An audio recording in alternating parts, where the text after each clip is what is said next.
Ethan Carter had heard the rumors before booking his stay at the Blackwood Inn. Whispers of a cursed room. Guests waking up screaming. Shadows moving where they shouldn't. But he had never been one to believe in ghost stories. Superstitions were just that. Stories people told to scare themselves. Still, as he pulled his suitcase through the grand entrance of the old hotel, an uneasy feeling settled in his chest. The Blackwood Inn stood on the outskirts of town, its once elegant Victorian architecture, now weathered by time. The ornate chandeliers still glowed dimly, their golden light unable to chase away the heavy shadows lurking in the corners.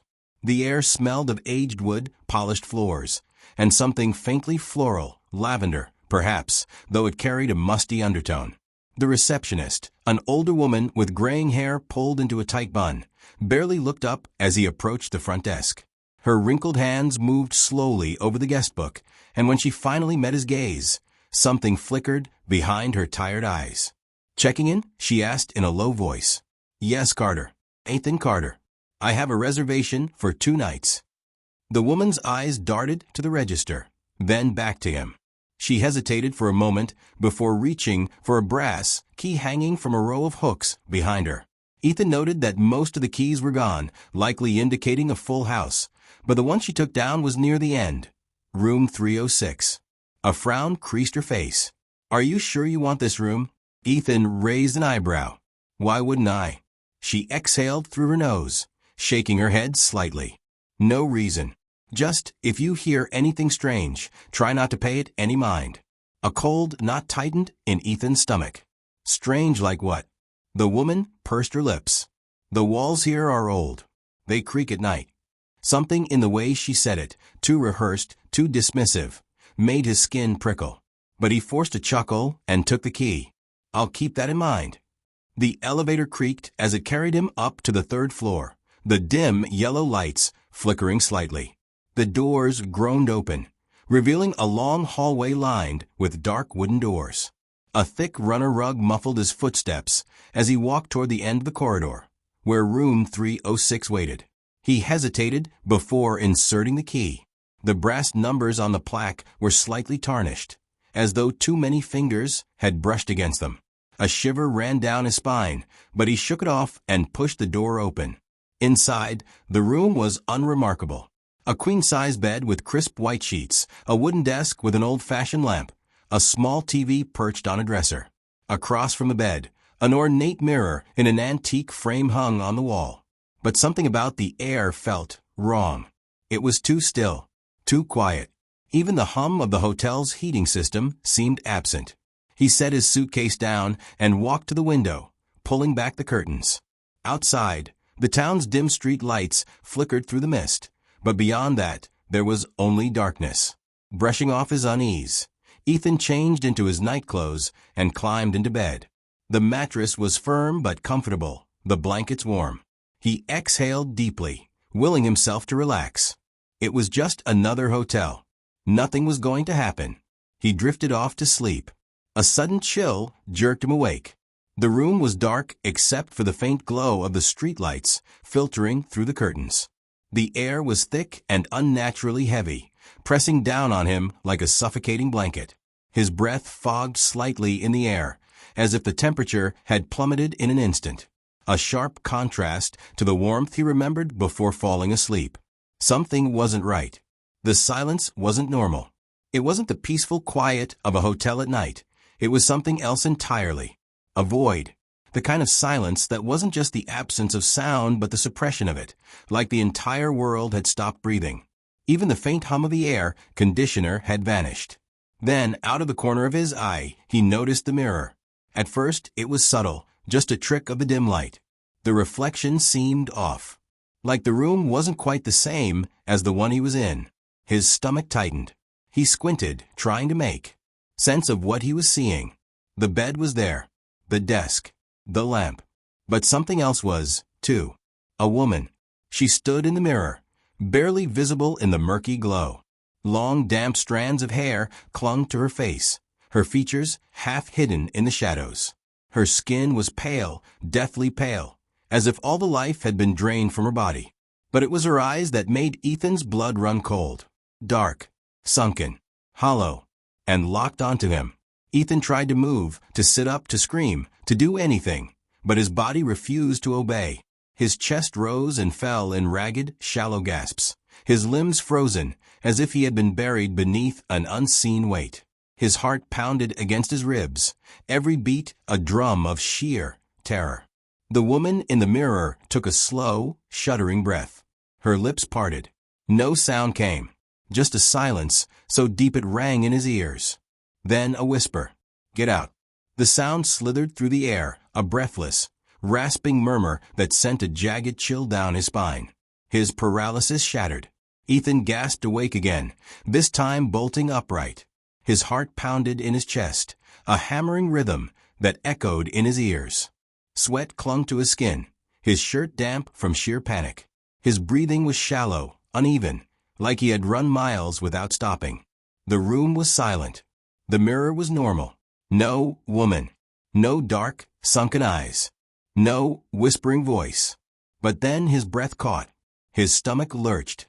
There, on the cold glass, was a single handprint. On the inside. His mind raced. His pulse thundered. Every nerve in his body screamed at him to run. But he didn't. He couldn't. His rational mind clawed for answers. Had he been dreaming? Sleep paralysis? No. This was real. Too real. Slowly, hesitantly, he swung his legs over the bed, his bare feet meeting the icy floor. The chill seeped into his skin, crawling up his spine like a phantom touch. His reflection stared back at him, his own face pale and drawn, his eyes wide with fear. But the handprint, it was distinct, small, almost delicate, yet smeared, as if someone had pressed their fingers against the surface in desperation before slipping away.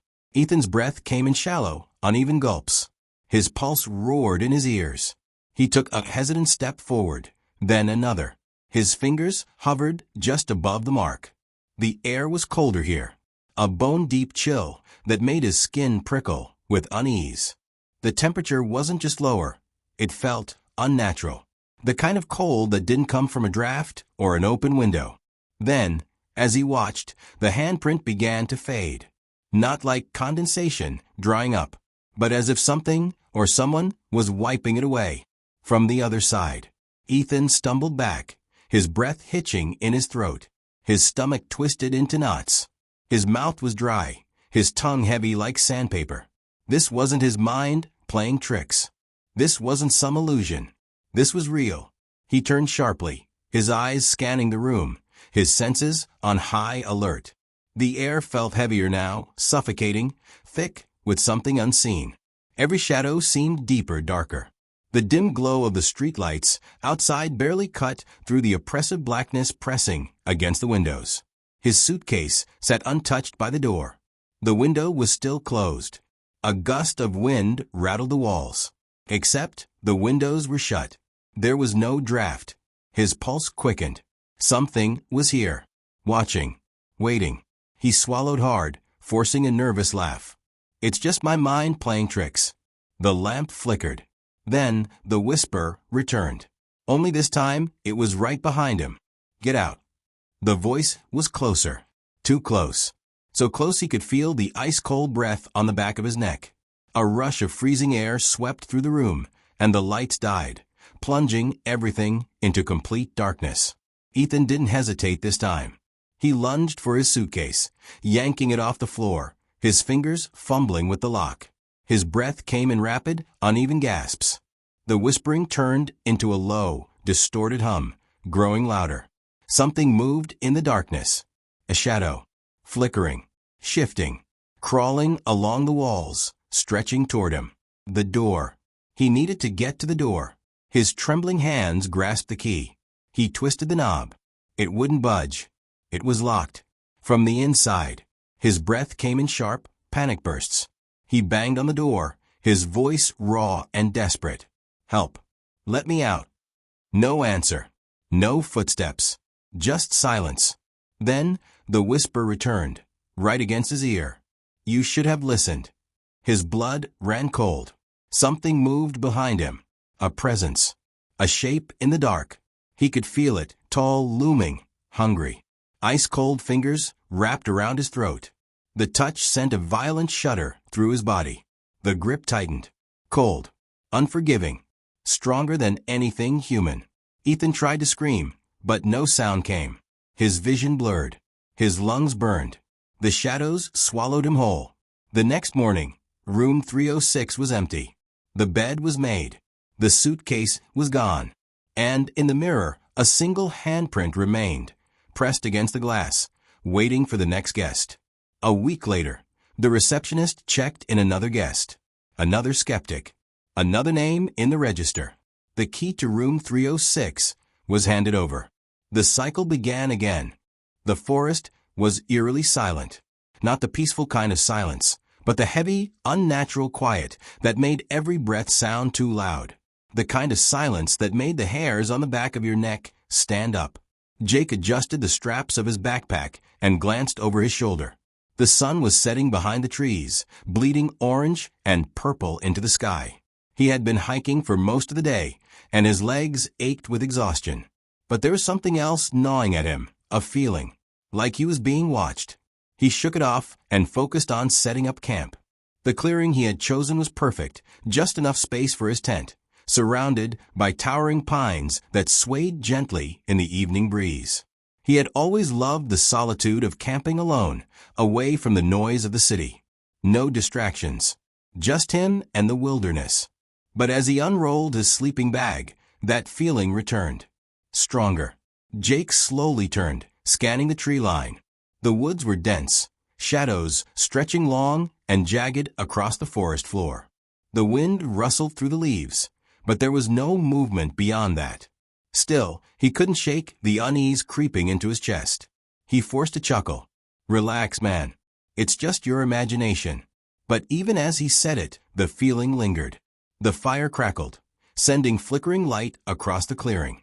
Jake sat cross-legged near the flames, his knife resting beside him. He wasn't scared, just cautious. He sipped from his water bottle and let his mind drift. The night was quiet, the kind of quiet he should have found calming. But instead, it set his nerves on edge. Then he heard it. A snap. A branch breaking somewhere in the trees. Jake froze, his grip tightening around the handle of his knife. He held his breath, ears straining against the silence. Nothing. Probably just an animal. He exhaled slowly and forced himself to relax. But just as he reached for another drink, his eyes caught something, a shape just beyond the firelight.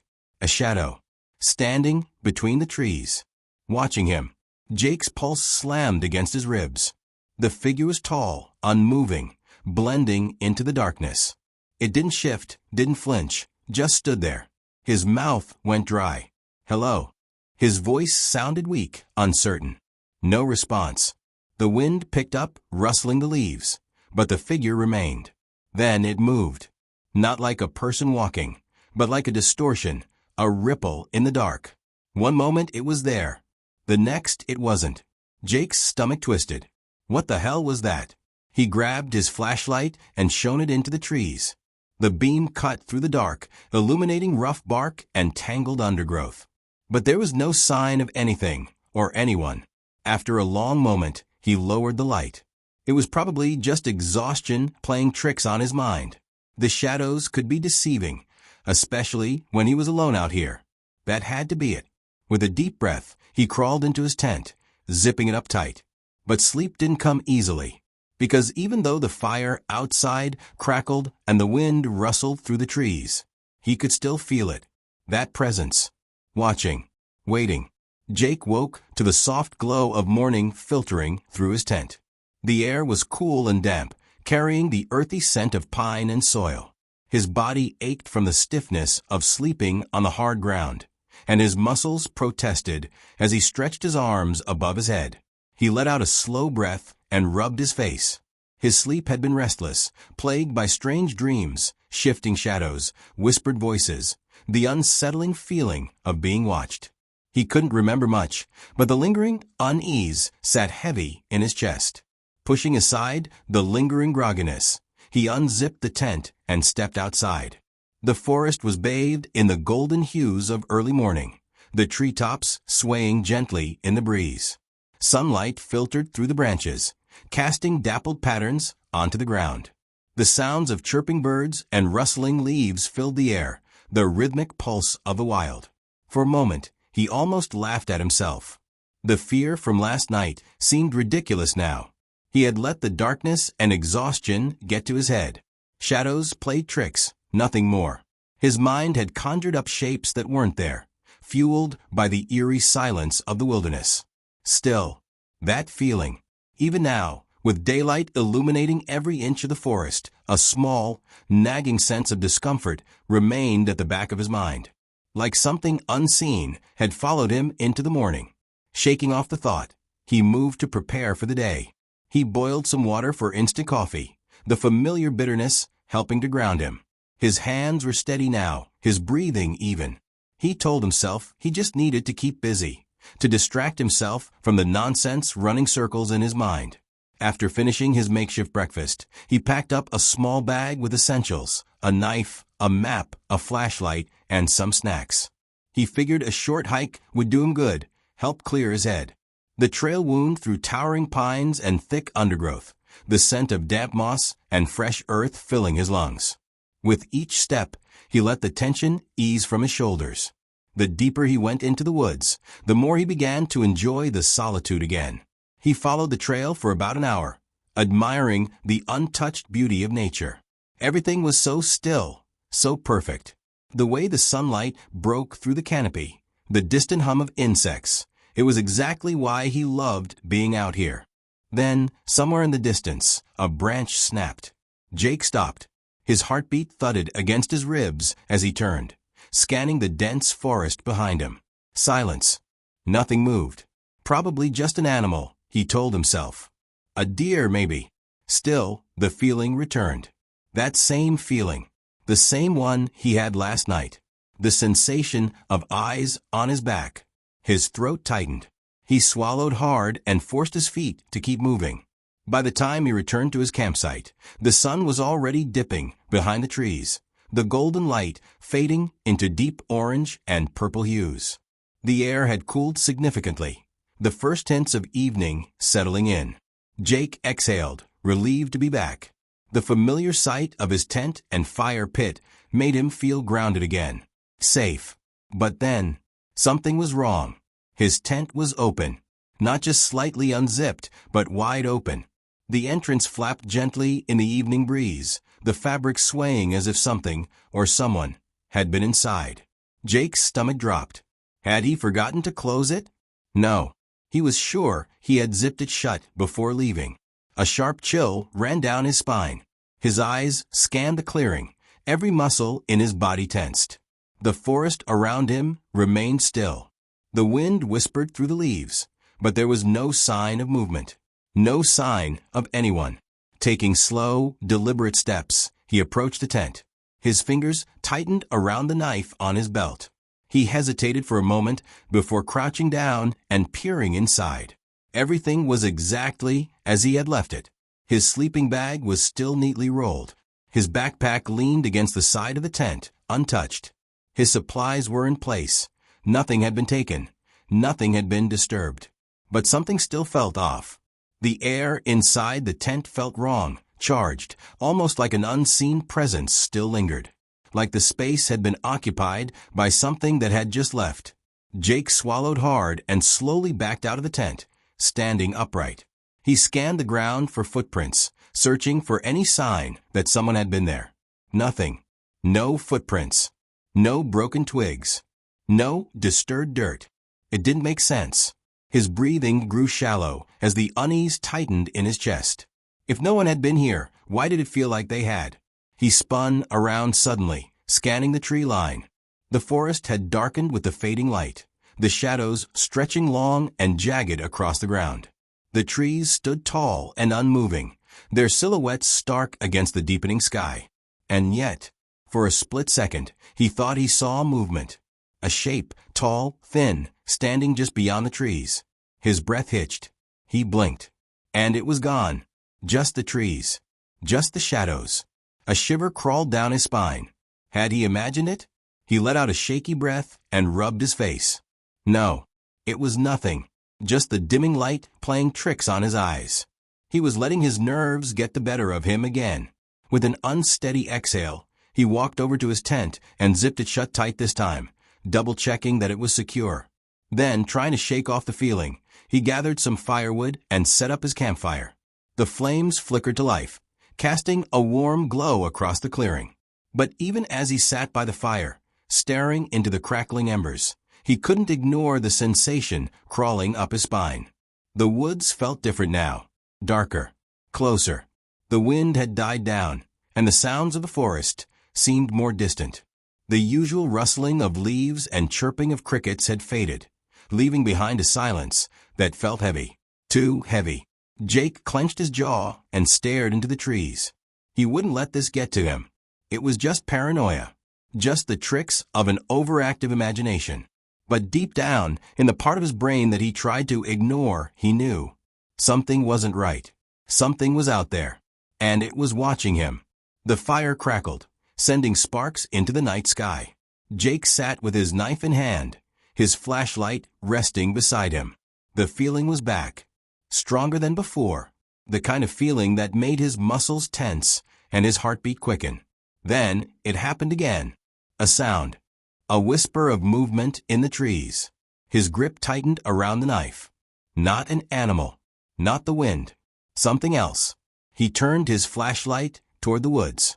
The beam cut through the dark. For a second, there was nothing but trees and shadows.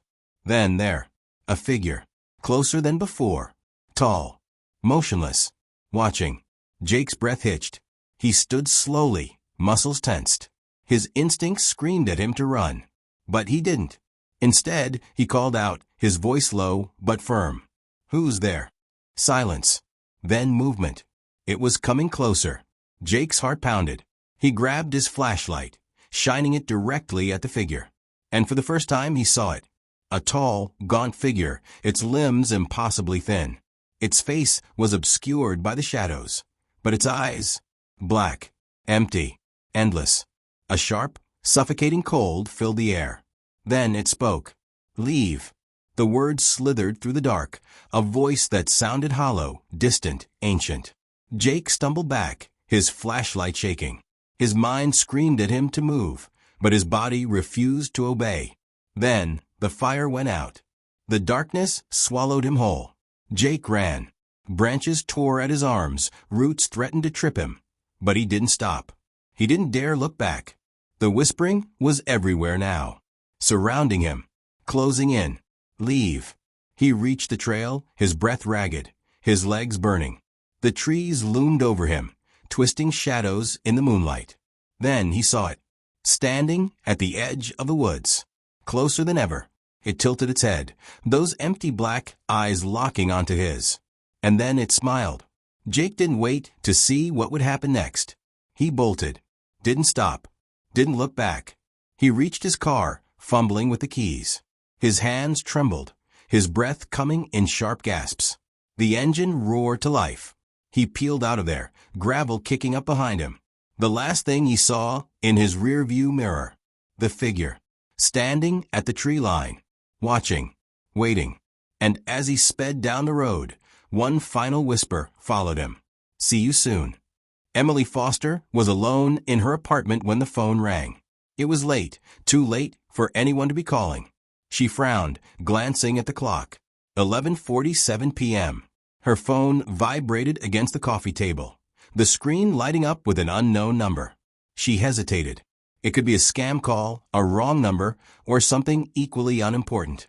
But something about it felt off. The number looked familiar, almost like. She swallowed hard, her heart picking up pace. It looked like his number. No, that was impossible. She had deleted it months ago, because her brother was dead. Her fingers trembled as she reached for the phone. The ringing seemed louder now, insistent, urgent. Finally, she answered. "Hello." For a moment, there was only static, a faint crackling noise. Then, a voice, soft, distorted, but unmistakable. "Emily?" Her stomach dropped. She knew that voice. She knew it better than her own. "Matt?" Silence. Her breath hitched. It couldn't be. It couldn't be him. Matt had died 6 months ago in a car accident. She had identified his body herself. The funeral, the grief, the unbearable emptiness of losing her only brother. She had lived through it all. But now his voice was here, on the other end of the line. "Emily, listen to me." Matt's voice came again, shaky and urgent. "You have to leave. Now." Her skin prickled. "What?" she started, but the static flared, drowning out her words. His voice came through again, broken and desperate. "Emily, he's coming. Don't let him in." The call cut off. Silence. The line went dead. Emily stared at her phone, her pulse hammering in her ears. What the hell had just happened? She tried to call the number back. Disconnected. A cold shiver ran down her spine. Had she imagined it?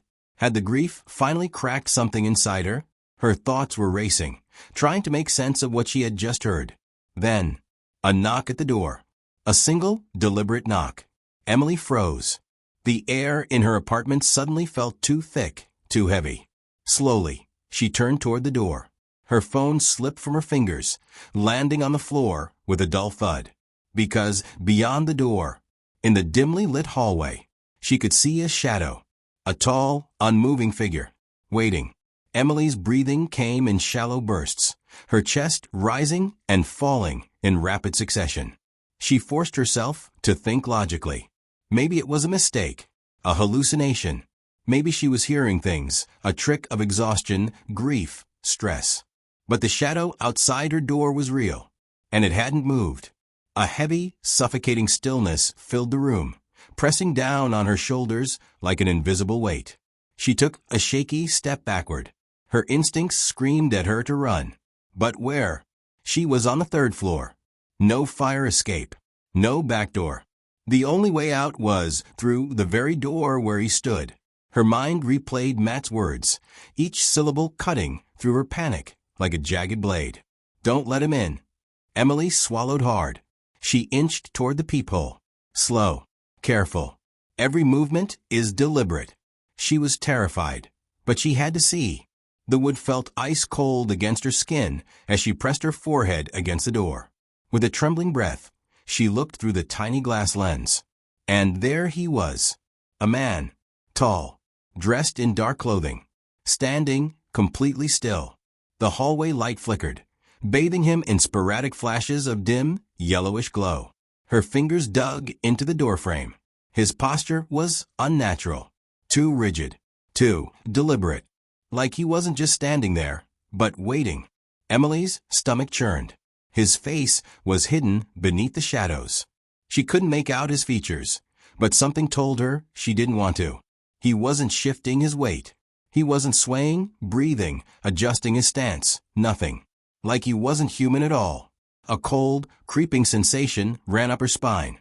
Emily took a step back, her fingers hovering over her phone on the floor, her mind racing. She had to call someone. The police. A neighbor. Anyone. Then, another knock. Harder. More forceful. Boom. Boom. Boom. The sound exploded through the apartment, vibrating the walls. Emily gasped, stumbling backward. Her legs felt like lead, heavy and useless beneath her. She clutched her chest, trying to steady her breath. But she couldn't. Her heart pounded wildly, erratic and frantic, her body teetering on the edge of panic. She wanted to scream, wanted to run, but all she could do was stare at the door. Boom, boom, boom, louder this time. Like a battering ram against the wood, something in her gut twisted violently, sending nausea rolling through her stomach. This wasn't just some stranger. This wasn't a confused neighbor knocking on the wrong door. This was something else. A presence. Something that shouldn't be here. Emily pressed a trembling hand to her mouth, biting down on her lip to keep from sobbing. The knocking stopped. A beat of silence. Then, a voice. Low, raspy. Not Matt's. Emily. She sucked in a sharp breath, her blood turning to ice. He knew her name. The voice was wrong. Distorted. Like a recording played at the wrong speed. Slow dragging, inhuman. Like something trying to sound human. Tears burned her eyes. She clapped a hand over her mouth, willing herself to stay silent. Maybe if she didn't move, didn't breathe, he would leave. Maybe he would think she wasn't home. "Let me in." Her stomach twisted. No. No, no, no. It was a command. Not a question. A demand. The doorknob rattled violently, twisting, jerking, wrenching back and forth with unnatural force. The lock was held. For now. Emily stumbled back, gripping her phone so tightly her knuckles turned white. She had to get out. Now. She scrambled to unlock her phone, but her fingers were slick with sweat, shaking too badly to type 911. Dial 911. But before she could press the call button, the knocking stopped. Silence. Her ears rang from the absence of sound. Her heart pounded in her throat. Was he gone? She strained to hear. Nothing. Then, a whisper. So close. Too close. It was coming from inside the apartment. Don't turn around. She spun anyway, and nothing was there. But the moment she did, the knocking resumed. Louder. More violent. More desperate. Her body moved before her brain caught up. She bolted for her bedroom, slamming the door shut and locking it. She grabbed her phone and, with trembling hands, finally managed to dial 911. A woman's voice answered, calm and collected. 911, what's your emergency? Emily sucked in a shaky breath. Someone is trying to break into my apartment. The operator asked for her address. Emily whispered it as quietly as she could. Stay on the line with me, the operator said. Officers are on their way. Another knock. But this time, it came from inside the apartment. Emily's breath caught. Her eyes darted to the closet, the bathroom, the dark corners of her room. No, that wasn't possible. The voice from the other side of the door spoke again. Emily opened the door. Matt's voice. But it wasn't him. Tears spilled down her cheeks. No, no, no. Please hurry, she whispered into the phone. The knocking grew more intense, more frantic. Then it stopped. A beat of silence. And then, the sound of footsteps. Moving away. Emily held her breath, straining to hear. The apartment grew eerily silent. Minutes passed. Then, the sound of sirens. Red and blue lights flashed through her window. She barely heard the officers knocking at the door. Somehow, she managed to unlock it, throwing herself into the hallway as soon as they entered. They searched the apartment. No sign of forced entry. No footprints. No one there. The call records on her phone? No trace of Matt's number. It was as if none of it had ever happened. The officers stayed with her for a while, their calm voices attempting to soothe her frayed nerves.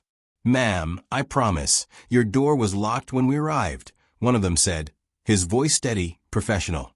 Emily nodded absently, barely hearing him. Safe. They kept saying she was safe, that it was probably stress, exhaustion, grief playing tricks on her mind. Maybe they were right. Maybe she had imagined the voice, the whispers. Maybe she had imagined the way the air in her apartment had felt charged, thick, suffocating. But deep down, she knew the truth. Something had been here, and something was still watching. As the officers prepared to leave, one of them lingered by the doorway. Ma'am, he said, his brow furrowed. Are you absolutely sure you didn't let anyone in? Emily's stomach turned. Her lips parted, but no sound came out. Why would he ask that? Something in his tone made her skin crawl. Why? She managed to whisper. The officer hesitated, then took a small step aside. And that's when she saw it. Her breath hitched. Carved into the wood of her front door, deep, jagged letters that hadn't been there before. A message. See you soon. The room seemed to tilt. The floor felt unsteady beneath her feet. Her throat closed up, her pulse hammering in her ears. She could still feel it. That presence. That wrongness. Like something was still there, lurking just out of sight, waiting. The officer said something else, but Emily didn't hear him. She couldn't move, couldn't breathe. Her vision tunneled, narrowing in on the words, the sharp, uneven cuts in the wood. Someone had done this. Something had done this. Somewhere, in the distance, a phone rang. Shrill. Piercing. Emily flinched. Her phone was still on the table, screen dark. The ringing wasn't coming from her apartment. It was coming from somewhere else. It rang and rang. The officers didn't seem to notice. She swallowed hard, her fingers curling into fists. The phone kept ringing. Her mind screamed at her to answer. But this time, she didn't. The night air was crisp, carrying the scent of damp earth, rotting leaves, and something metallic. Something Jason couldn't quite place.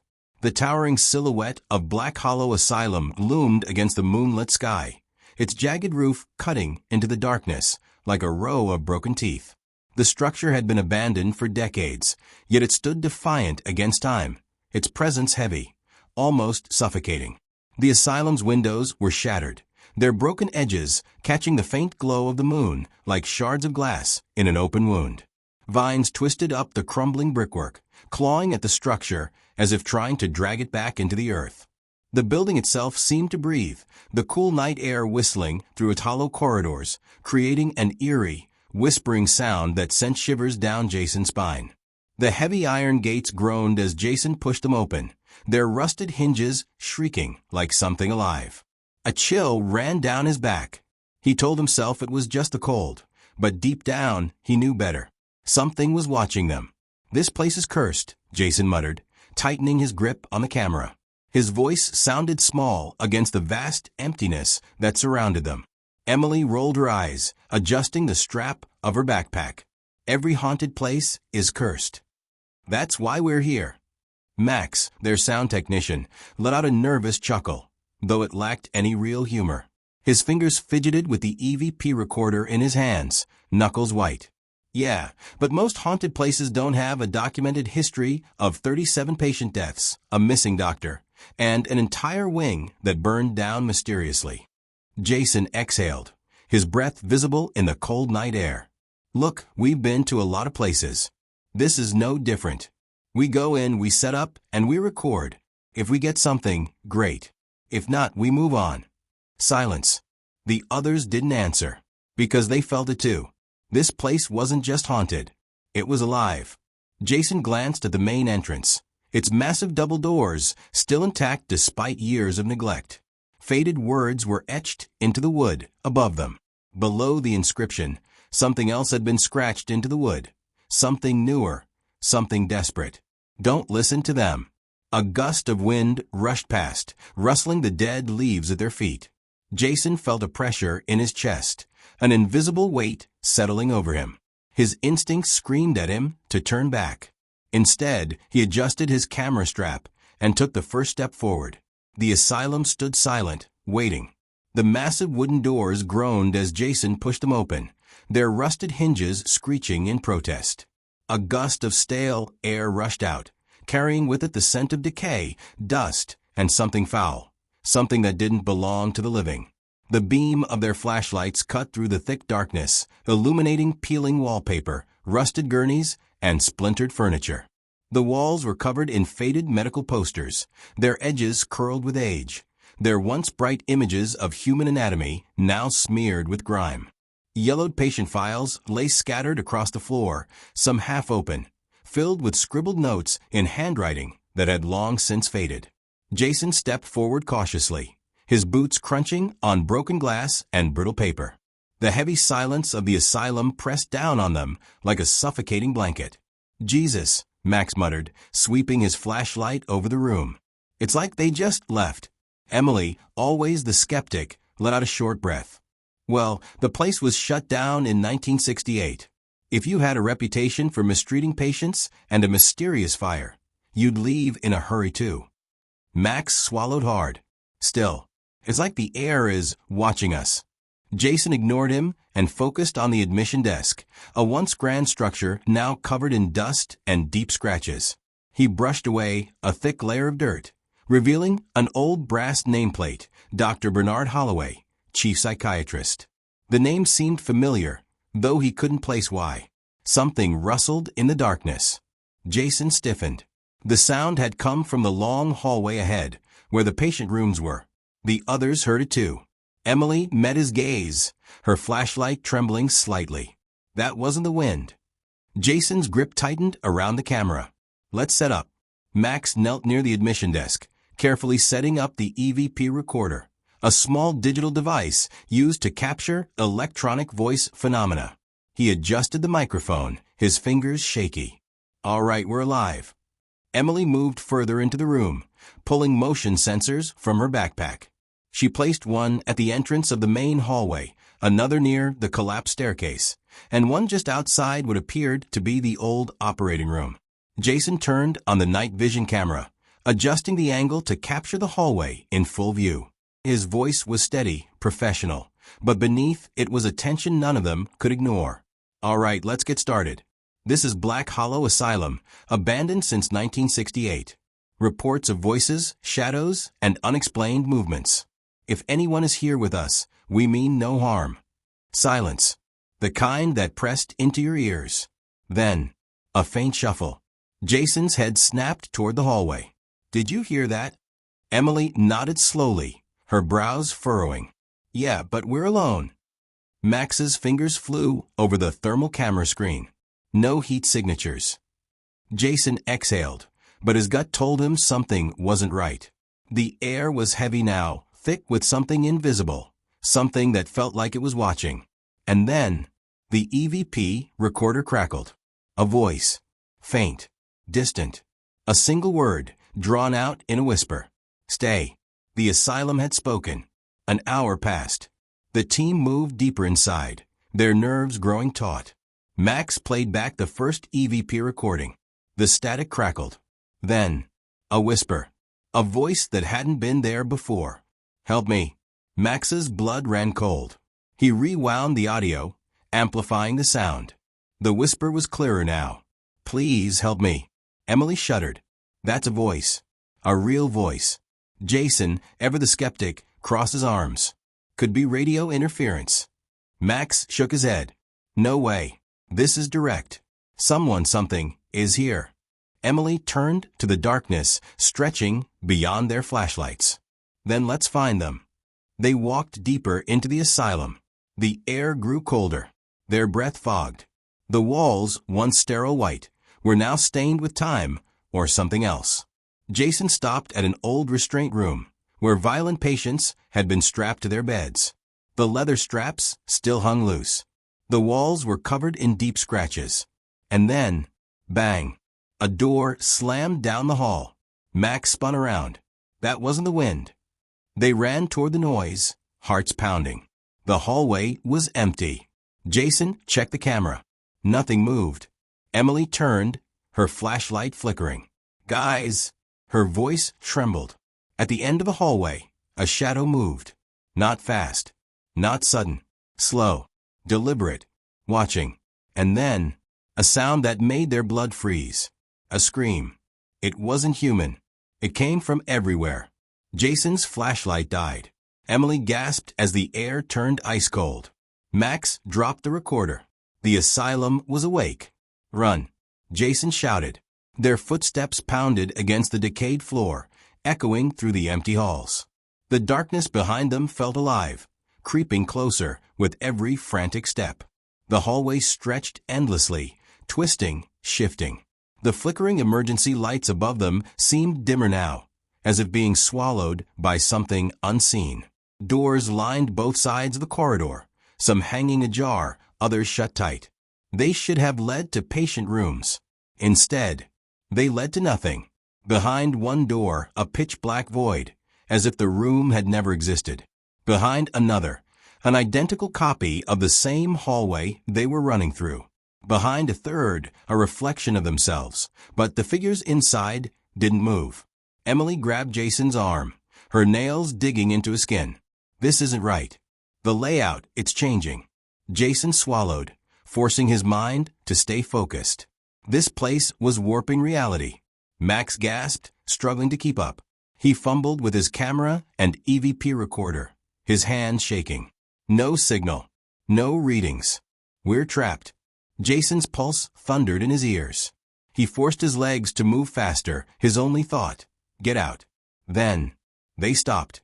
The hallway ended abruptly, forcing them to a halt. A single door loomed in front of them.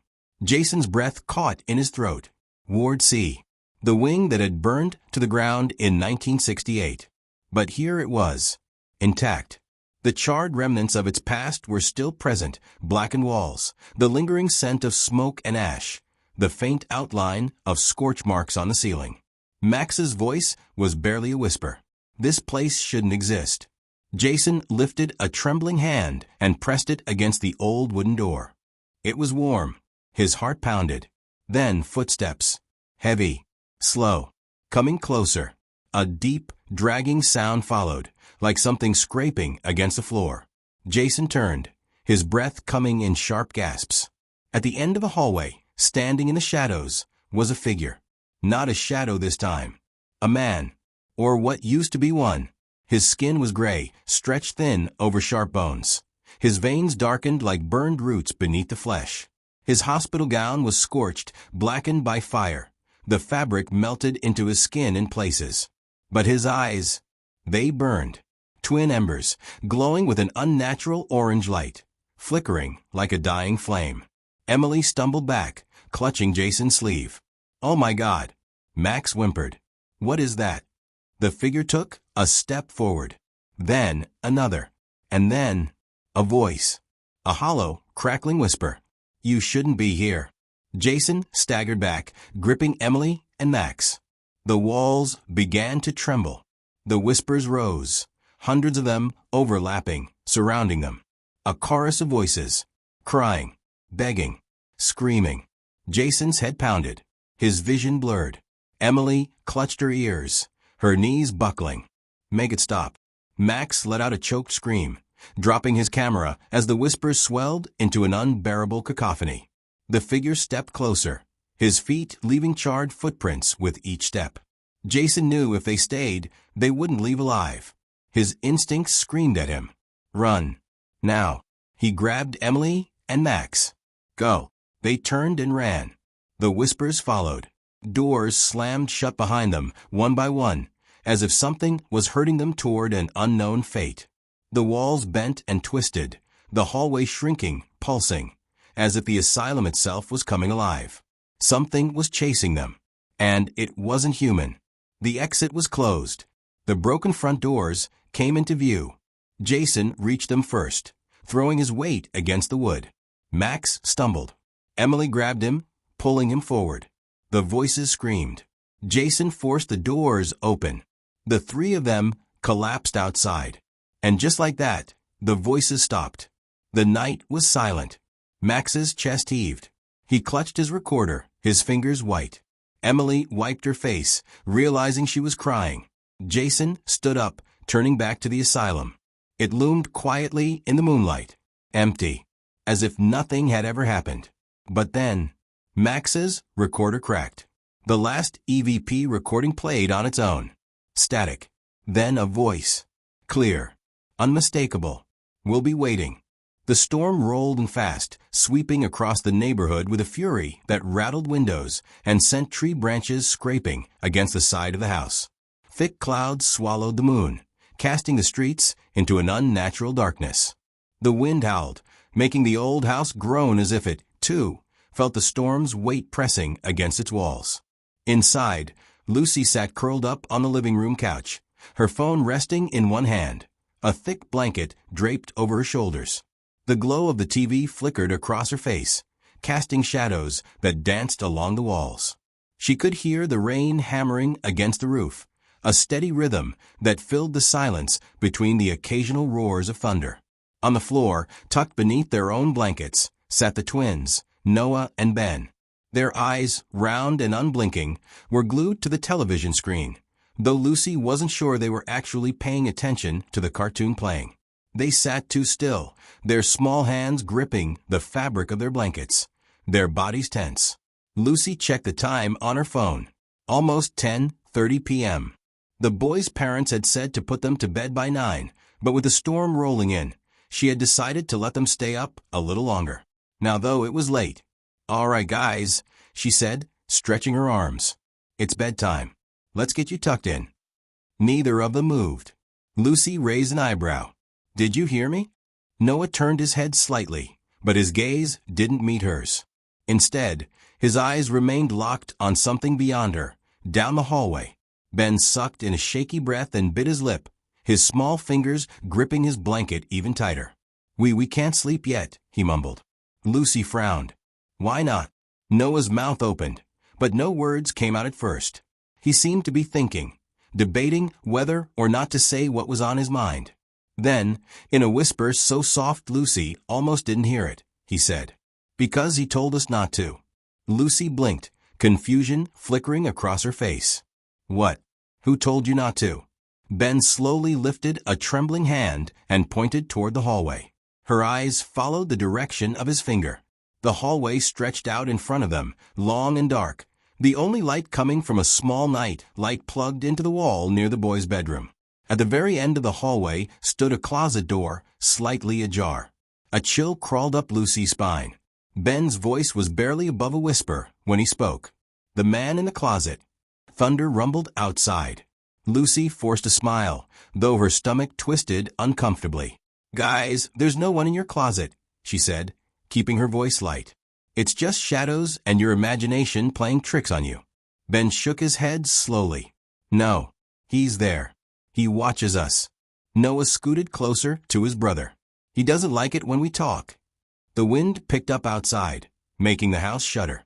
A sudden gust rattled the windows, and Lucy flinched despite herself. She inhaled deeply, trying to shake the unease curling in her chest. They were just kids. Kids had wild imaginations. Still, her eyes flickered back toward the dark hallway. The closet door was open only slightly, but something about the sliver of darkness beyond it made her skin prickle. It wasn't unusual for kids to be afraid of closets, but the way the boys sat stiffly, their wide eyes filled with genuine fear, it unsettled her. Lucy sighed and stood up. "All right," she said, stretching her arms. "Let's check it out. But once we see there's nothing there, you both have to go to bed." "Got it." The twins hesitated. Noah's fingers twitched against the fabric of his blanket. Ben swallowed hard, then nodded. Lucy reached for the flashlight on the coffee table and clicked it on. The bright beam cut through the dimly lit hallway, illuminating the wooden floorboards. The boys followed behind her, their footsteps nearly silent. Each step Lucy took made the floor creak beneath her weight. The sound echoed in the quiet house, making it feel as if something else was moving along with them. They reached the closet. Lucy hesitated, her fingers hovering over the doorknob. The metal felt cool, too cool, as if the air around it had dropped in temperature. She frowned. That was strange. The rest of the house was warm. She glanced down at the twins.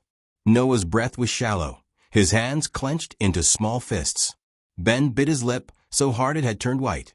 Lucy inhaled deeply and tightened her grip on the doorknob. "All right, here we go."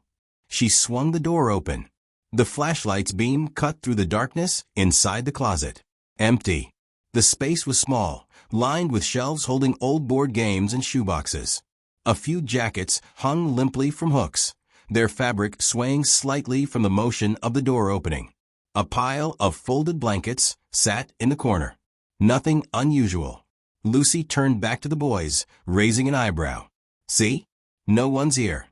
Ben's lower lip quivered. Noah's face remained unreadable. "He's still there," Noah mumbled. Lucy's brow furrowed. She turned back to the closet, shining a flashlight across every inch of it. Nothing but old blankets, jackets, and dust. She exhaled sharply. "Listen, I promise you, there's nothing in here. I'll shut the door, and it'll stay shut all night, okay?" The twins didn't reply. Lucy knelt down in front of them, her voice softer. "You don't have to be scared. I'm right outside. Nothing's going to happen." Ben hesitated before nodding slowly. Noah, after a long pause, did the same. Lucy ruffled their hair and led them to bed, tucking them under their covers. As she pulled their bedroom door shut behind her, she heard Noah whisper, "He doesn't like you." Lucy's breath caught in her throat. Her hand froze on the doorknob. She waited. Silence. Shaking off the lingering unease, she turned and walked back to the living room. As she settled onto the couch, she cast one last glance down the hallway. The closet door had moved. It wasn't wide open, but it was no longer fully shut. A small gap remained, just enough for something to watch. The hallway light spilled into the closet, illuminating the small, cluttered space. Dust floated lazily in the air, disturbed by the movement of the door. The walls were lined with shelves filled with old board games, forgotten toys, and shoeboxes that looked like they hadn't been touched in years. A few jackets hung limply on the metal rod above, their sleeves swaying slightly from the shift in air. In the corner, a pile of old blankets sat in a heap, untouched. Empty. Lucy let out a slow breath and turned back to the twins. "See," she said, forcing a lightness into her voice. "No one's here." Noah didn't look convinced. His lips pressed into a thin line, his eyes flicking from Lucy to the closet and back again. Ben was trembling, his small hands curled into fists at his sides. Noah was the first to speak. "He's still there," he mumbled. His voice was so quiet, Lucy almost missed it over the distant rumble of thunder outside. "You just can't see him." Lucy shivered. The air inside the closet felt different, heavier, thicker. The smell of dust and fabric softener should have been familiar, comforting even, but instead it seemed stale, stagnant, wrong. It was as if the space had been untouched for decades, yet she knew the boy's parents had organized it just a few weeks ago. She swallowed against the unease curling in her stomach. "There's no one there," she reassured, kneeling in front of them. "Listen, I promise you, no one is in the closet. The door will stay shut, and I'll be right outside. Okay." The twins didn't respond right away.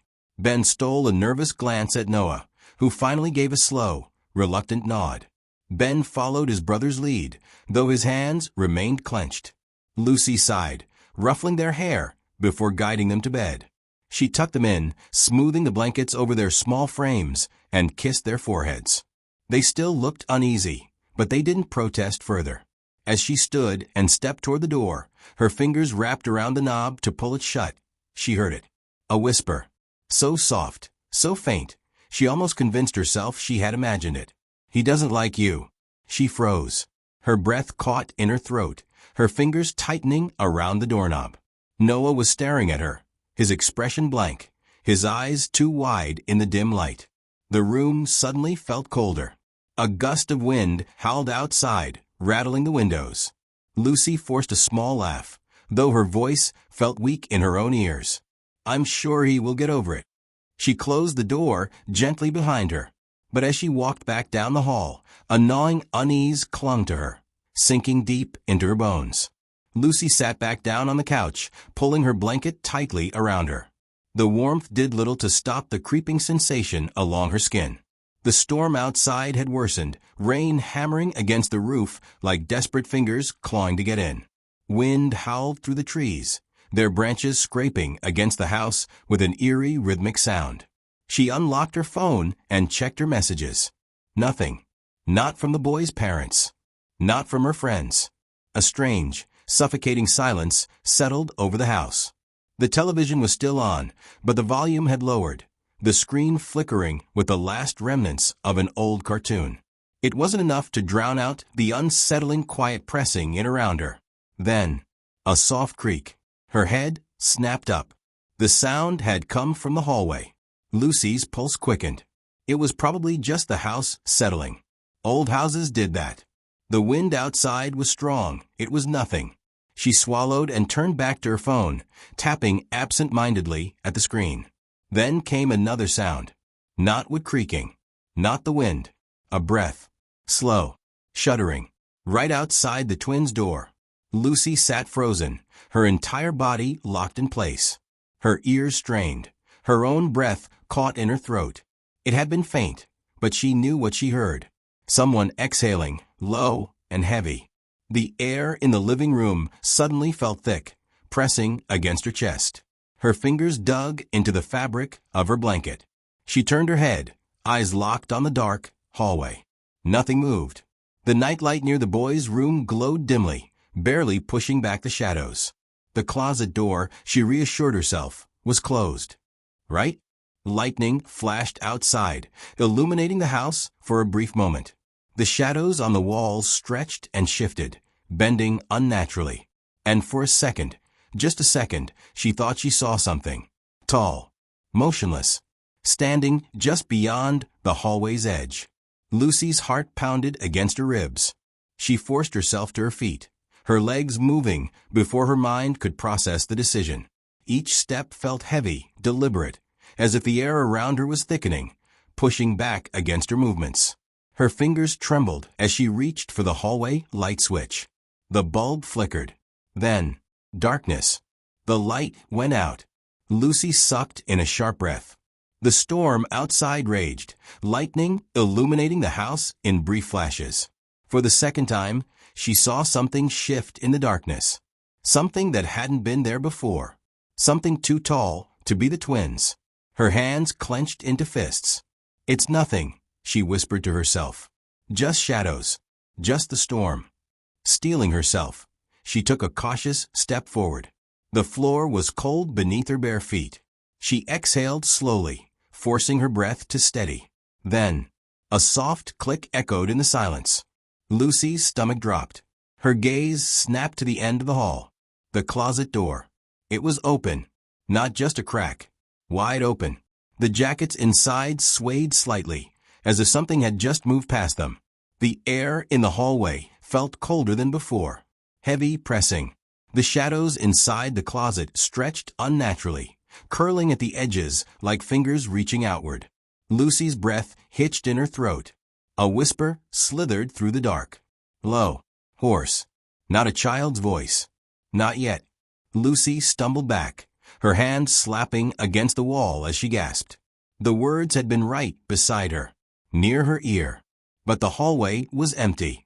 She turned sharply, expecting, what? A figure? A shadow?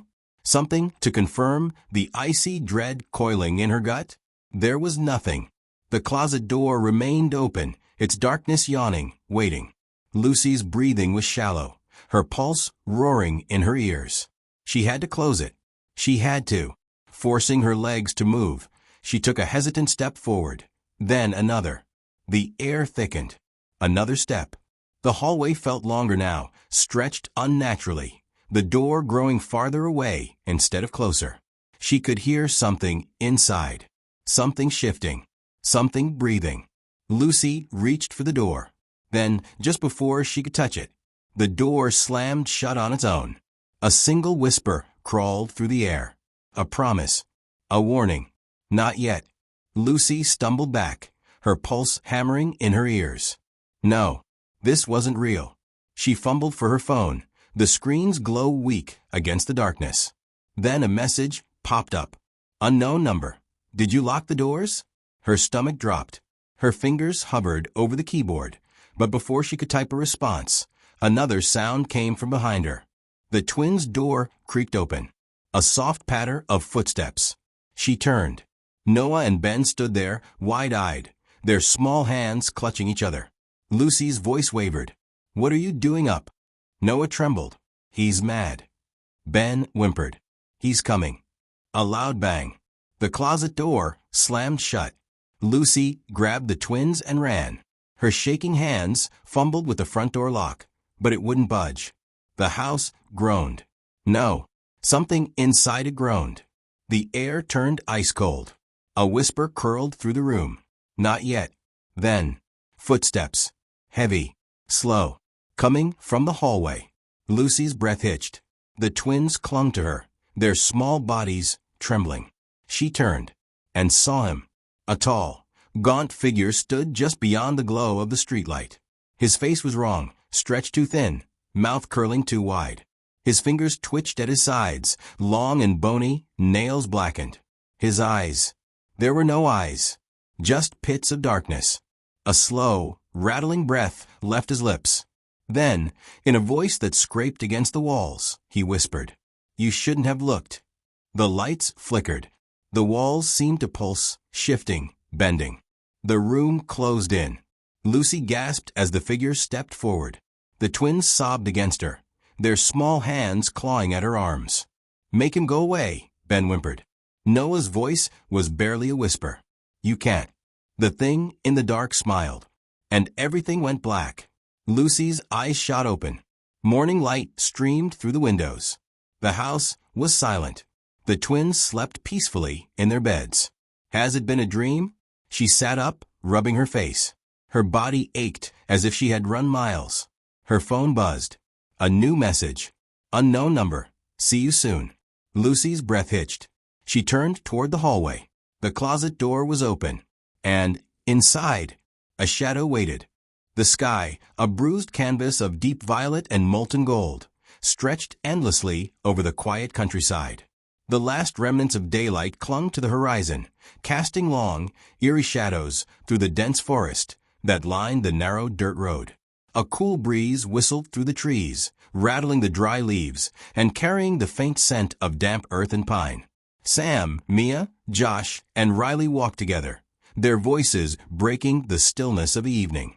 They had taken this path countless times before. It was their shortcut home, a well-worn trail cutting through the woods. Tonight, however, something about the journey felt different. The air was heavier, almost electric, as if the trees were holding their breath. Josh sighed loudly, dragging his sneakers through the loose dirt. This shortcut's a joke, he grumbled. Your secret way is just more walking, Sam. Sam smirked, unfazed. Trust me, it's faster. Mia crossed her arms, unimpressed. You said that half an hour ago. Riley, who had been trailing slightly behind the group, barely heard them. His gaze was fixed on the tree-line, where the darkness thickened unnaturally. The trees swayed gently, yet the rustling leaves carried no real sound. An unsettling quiet had settled over the woods, as if something unseen lurked just beyond their sight. Then he saw it. A tunnel. It stood a short distance away, nestled within the undergrowth, as though it had been waiting to be discovered. The entrance was wide, almost perfectly circular, framed by thick stone that looked ancient, weathered, and cracked by time. Vines crawled up its sides like veins, and the mouth of the tunnel gaped open, swallowing the dim light of dusk. Riley stopped in his tracks. Guys! The others turned, following his gaze. Mia's brow furrowed. That wasn't here before. Josh scoffed, rolling his eyes. Of course it was. We just never noticed. Sam took a slow step forward, his head tilting in curiosity. It's weird, though. No signs, no markings, just a tunnel in the middle of nowhere. Riley's stomach twisted. It feels wrong. Josh grinned, his usual bravado kicking in. Only one way to find out. Stepping inside was like entering another world. The first thing Riley noticed was the air, thick, stagnant, clinging to his skin like a damp shroud. It smelled of old earth and something faintly metallic, a scent that sent an uneasy shiver down his spine. Their footsteps echoed eerily against the stone floor, the sound stretching unnaturally down the passage. The tunnel's walls were rough, made of uneven bricks that jutted out at odd angles, like bones pressing through thin skin. The deeper they moved, the more the darkness thickened, swallowing the edges of their vision. Josh flicked on his flashlight, and the narrow beam cut through the void. The tunnel extended far beyond what should have been possible, an impossibly long corridor stretching endlessly ahead. No curves, no breaks, just darkness. This is awesome, Sam whispered, his voice barely above a breath. Mia shivered, rubbing her arms. It's colder here. Riley hesitated before reaching out to touch the wall. It was dry, too dry for a place that felt so damp. He swallowed hard. Something's not right. Josh, oblivious to the growing tension, walked ahead with an easy confidence. He whistled, the sound bouncing around them before twisting into something unnatural, distorted, stretched, warped. Mia flinched. Let's not go too far. Josh smirked, scared.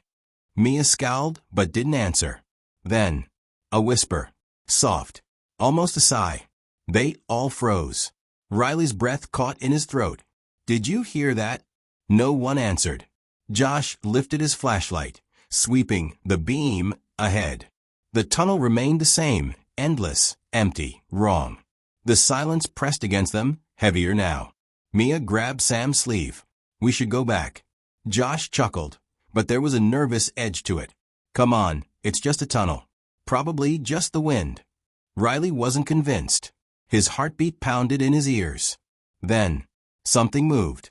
At the very edge of the flashlight's reach, just beyond the visible light, stood a figure. Still, watching. For a moment, none of them moved. The figure stood motionless, a silhouette barely distinguishable from the darkness itself. It had no features, no details, just a vague, human-like outline that seemed to pulse with the shifting shadows. Riley tried to speak, but his voice stuck in his throat. The flashlight flickered. The figure was gone. "Did you see that?" Riley rasped, his skin crawling. Mia clutched his arm, her grip ice cold. "See what?" Josh swung the flashlight wildly. "Dude, there's nothing there." But Riley knew what he had seen. A gust of air brushed past them, carrying a stronger wave of that strange, metallic scent. The tunnel suddenly felt too small, as if the walls were pressing inward. Mia took a shaky step back. "We're leaving." Sam nodded. "Yeah, let's go." Josh sighed, but didn't argue. "Fine, whatever." They turned and stopped. The exit was gone. The tunnel stretched behind them, just as endlessly as it had ahead. Mia's breathing turned shallow. No, we didn't walk that far." Josh tightened his jaw. "We must have taken a turn." Riley shook his head. There weren't any turns. Silence. Then, a whisper. "Close. Too close." Mia spun around, eyes wide. "Who said that?" Nobody answered. Josh's knuckles whitened around the flashlight. "We keep moving. One direction." They walked faster, their footsteps an unnatural echo in the too quiet space. Riley's skin prickled with every step. The air thickened, pressing against them like unseen hands. Then, Josh stopped. "What is it?" Mia whispered. Josh lifted his flashlight. Another tunnel had appeared, branching off to the right. Riley's stomach twisted. That wasn't there before. Mia grabbed his sleeve. "I don't like this." Neither did he. Josh, however, grinned. "We gotta check it out." Riley grabbed his arm. "No, we don't." Josh yanked free. "Come on, what's the worst that could happen?" The tunnel waited. Black, silent, and breathing. Something in the darkness shifted. Mia took a step back. "We go back. Now." Josh turned toward her, rolling his eyes. Then the light flickered, and the walls moved. Not a trick of the eyes. Not an illusion. The bricks rippled like water. The tunnel exhaled. Then the lights went out. Mia screamed. Riley grabbed blindly, but there was nothing. Only space where his friends had been. A rush of cold air swept through him, stealing the breath from his lungs. The darkness was alive, curling around him like fingers. A whisper in his ear. Low, amused. "Run." He did. Or at least, he thought he did. Because when the light returned, Josh was gone. The second tunnel was narrower, colder. Their footsteps barely echoed now, swallowed by the thick silence pressing in on all sides.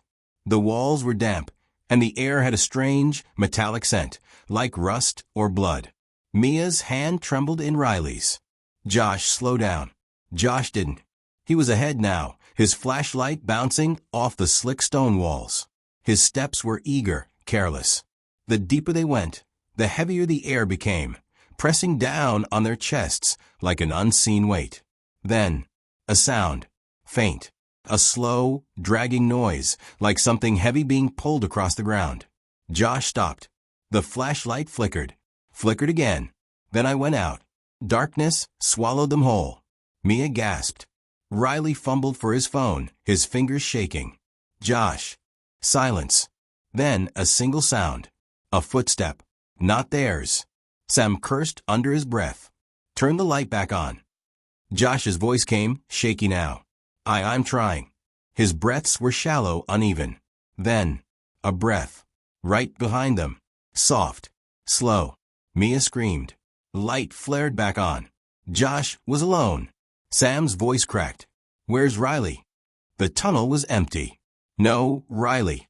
No footsteps. Just silence. Mia's breathing came fast, ragged. He was right here. Her voice was barely above a whisper, but it echoed down the passage, stretching unnaturally into the darkness. Josh swallowed hard. Maybe he ran back. Mia shook her head violently. Riley wouldn't just. Then something new. A door. Old. Wooden. Standing in the wall where there had been nothing before.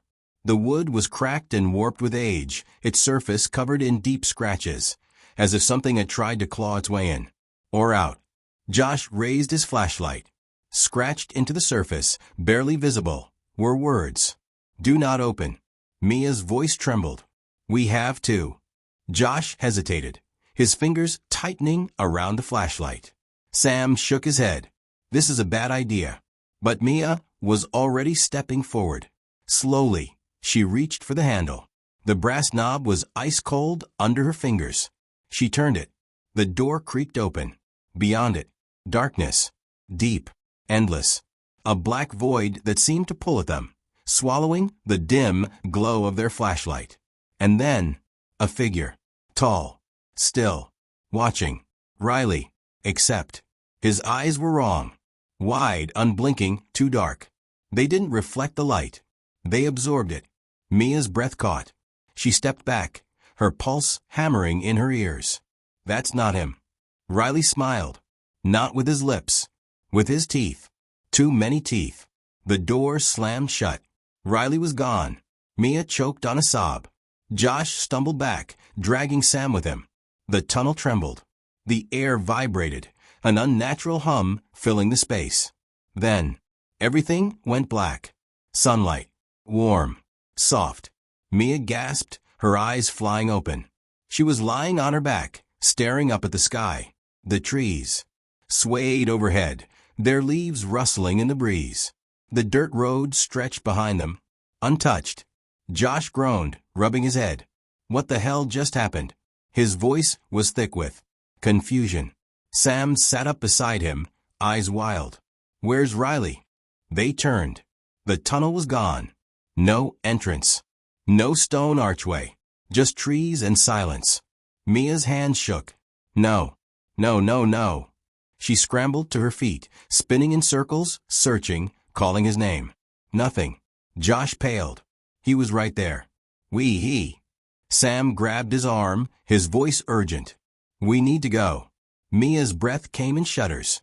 "We can't just leave." Josh's voice was hollow. "We already did." The wind shifted. A whisper. Soft. Familiar. Riley's voice. "I never left." The old estate sail had an eerie feel, as if the air itself carried whispers of the past. Dust swirled lazily in the dim afternoon light, settling over forgotten furniture, yellowed books, and rusted trinkets. The scent of age lingered, old wood, faded paper, and something deeper something. Like damp earth after storm.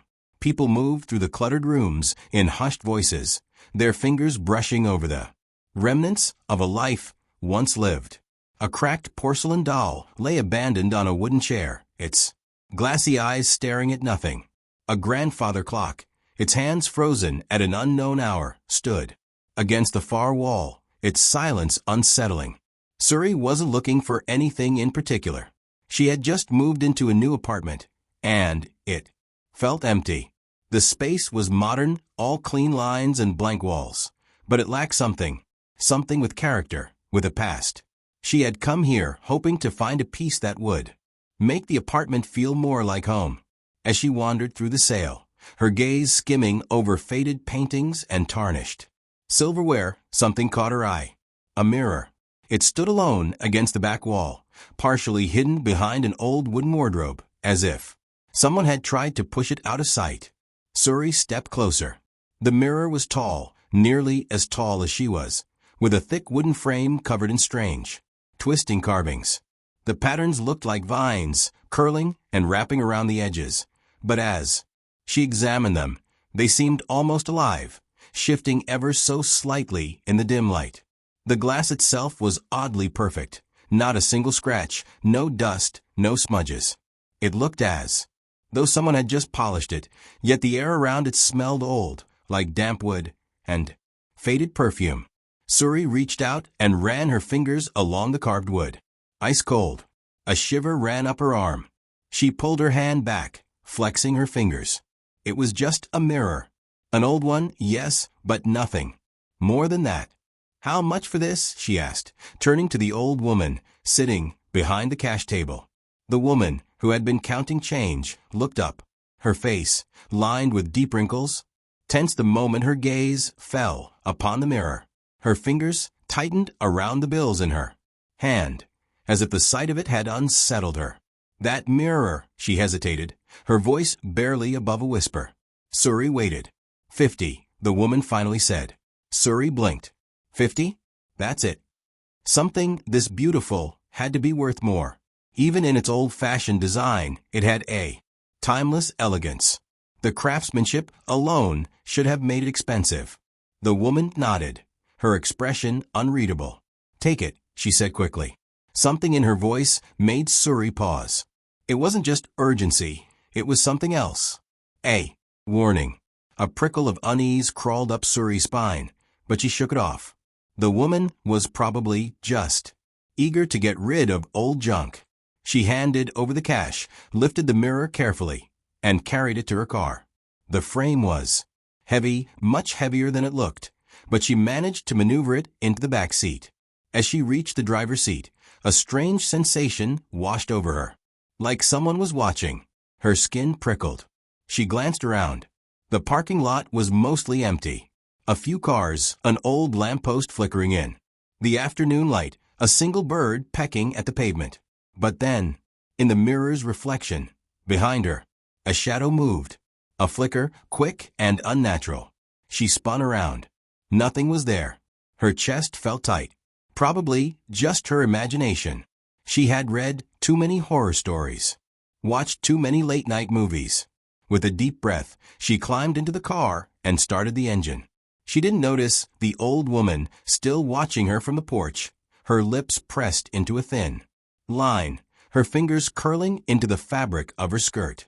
And she didn't hear the whisper that slipped past the woman's lips. Poor girl. Suri carried the mirror into her apartment, her arms aching from the effort.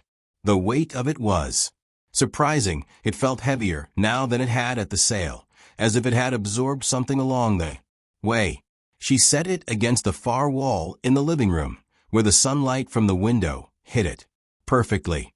The glass caught the light in an almost unnatural way, as if it were drinking it in rather than reflecting it. She stepped back, tilting her head. It looked perfect. Too perfect. She ran her fingers over the carvings again, tracing the delicate lines of the twisting patterns. The wood was still ice cold. Shaking off the unease, she turned away and grabbed her phone. She snapped a quick picture, thinking it would look great on social media. Estate sale find. My new favorite thing. But when she checked the photo, a strange feeling crept up her spine. The mirror looked normal, but the reflection of the room inside it seemed darker. The light in the picture didn't match what she saw in real life. She frowned. Maybe just a trick of the camera. Shrugging it off, she put her phone away and went to make dinner. That night, the apartment was quiet. Too quiet. She lay in bed, tossing and turning, unable to sleep. The silence pressed against her ears, heavy and unnatural. Usually, she could hear distant city sounds, cars passing, people talking, the occasional siren. But tonight, there was nothing. As if the whole world had gone still.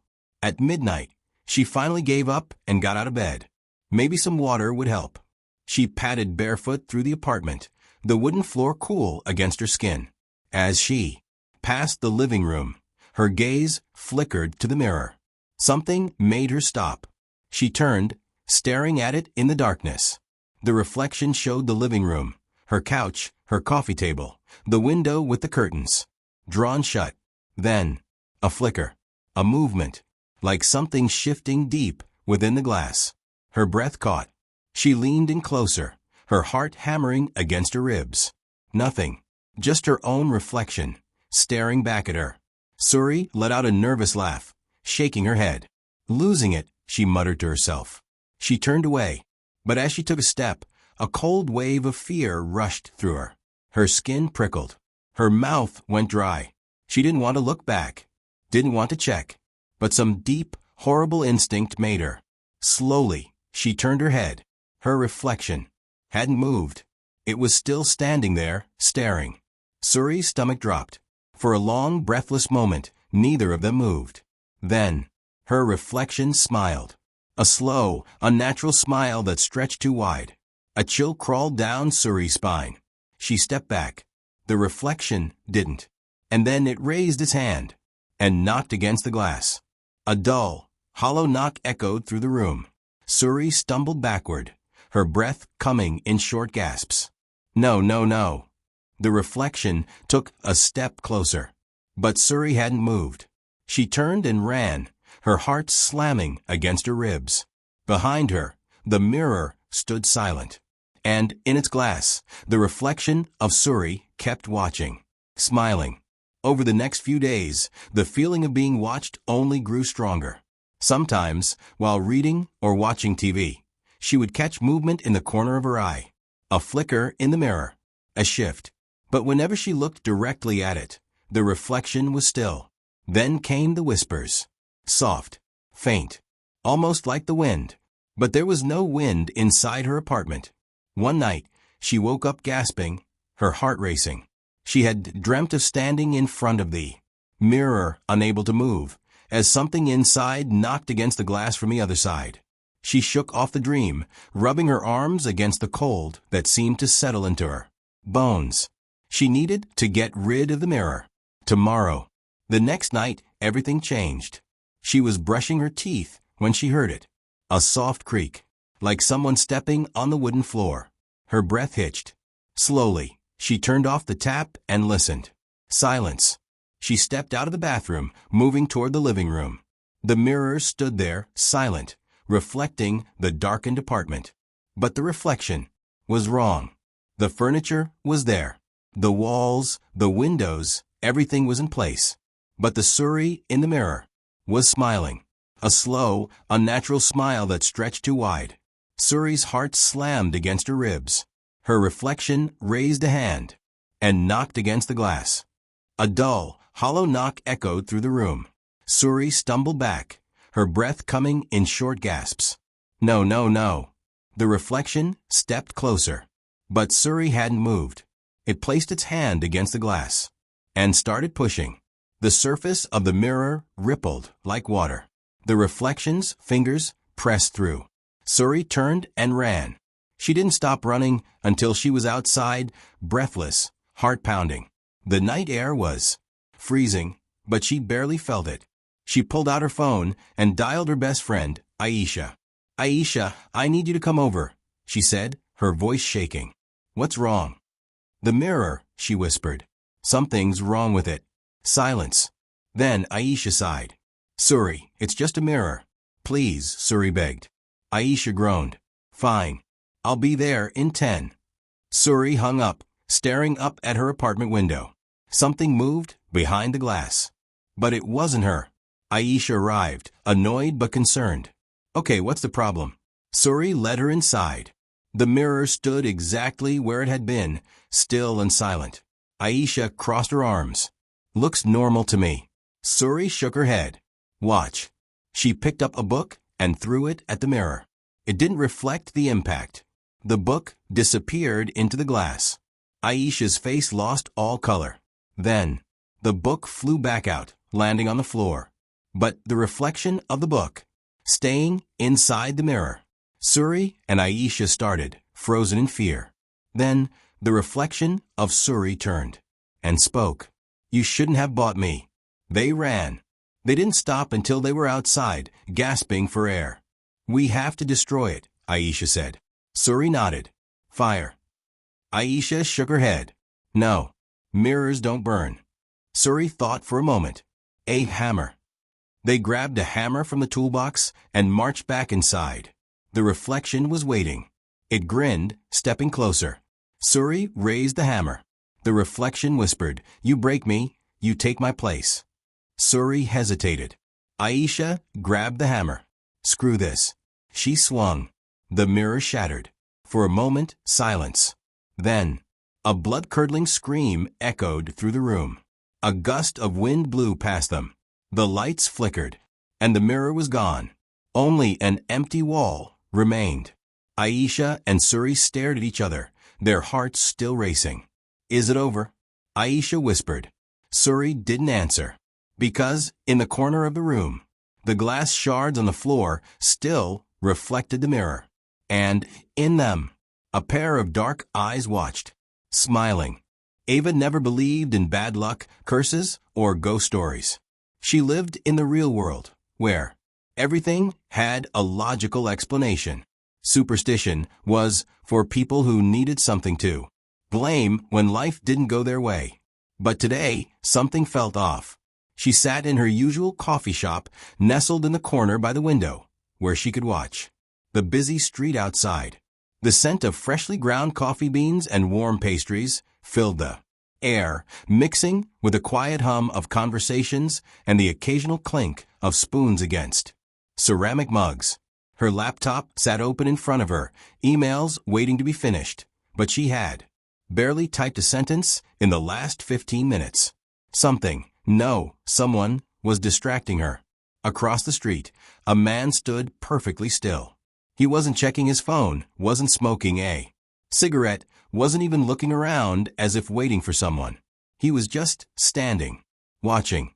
Ava's stomach tightened. He was dressed in a long dark coat, his hands buried deep in his pockets. A street lamp cast a faint glow over the sidewalk, but his face remained shadowed, obscured just enough that she couldn't make out his features. Still, she could feel his gaze, locked onto her. A shiver crawled up her spine. She tore her eyes away, shaking off the unease. It was a city. People lingered all the time. Maybe he was waiting for a friend, or maybe he was just lost in thought. She was being paranoid. But the longer she sat there, the more uneasy she became. Minutes passed. She forced herself to focus on her laptop, tapping her fingers against the keyboard. But the words blurred together. The pull to glance out the window gnawed at her, an itch she couldn't ignore. Slowly, she looked up. Her breath caught. He was still there, standing in the exact same position. Ava swallowed hard. Okay, that was weird. Her fingers tightened around her coffee cup. He hadn't moved an inch in over 20 minutes. That wasn't normal, was it? Her hands felt clammy as she reached for her phone. Maybe she was overreacting. Maybe she just needed a second opinion. She lifted the camera, making sure to keep it subtle, and snapped a picture through the window. She sent it to Emma with a quick message. Tell me I'm not crazy. This guy has been standing outside for 20 minutes, just staring. The reply came almost instantly. What guy?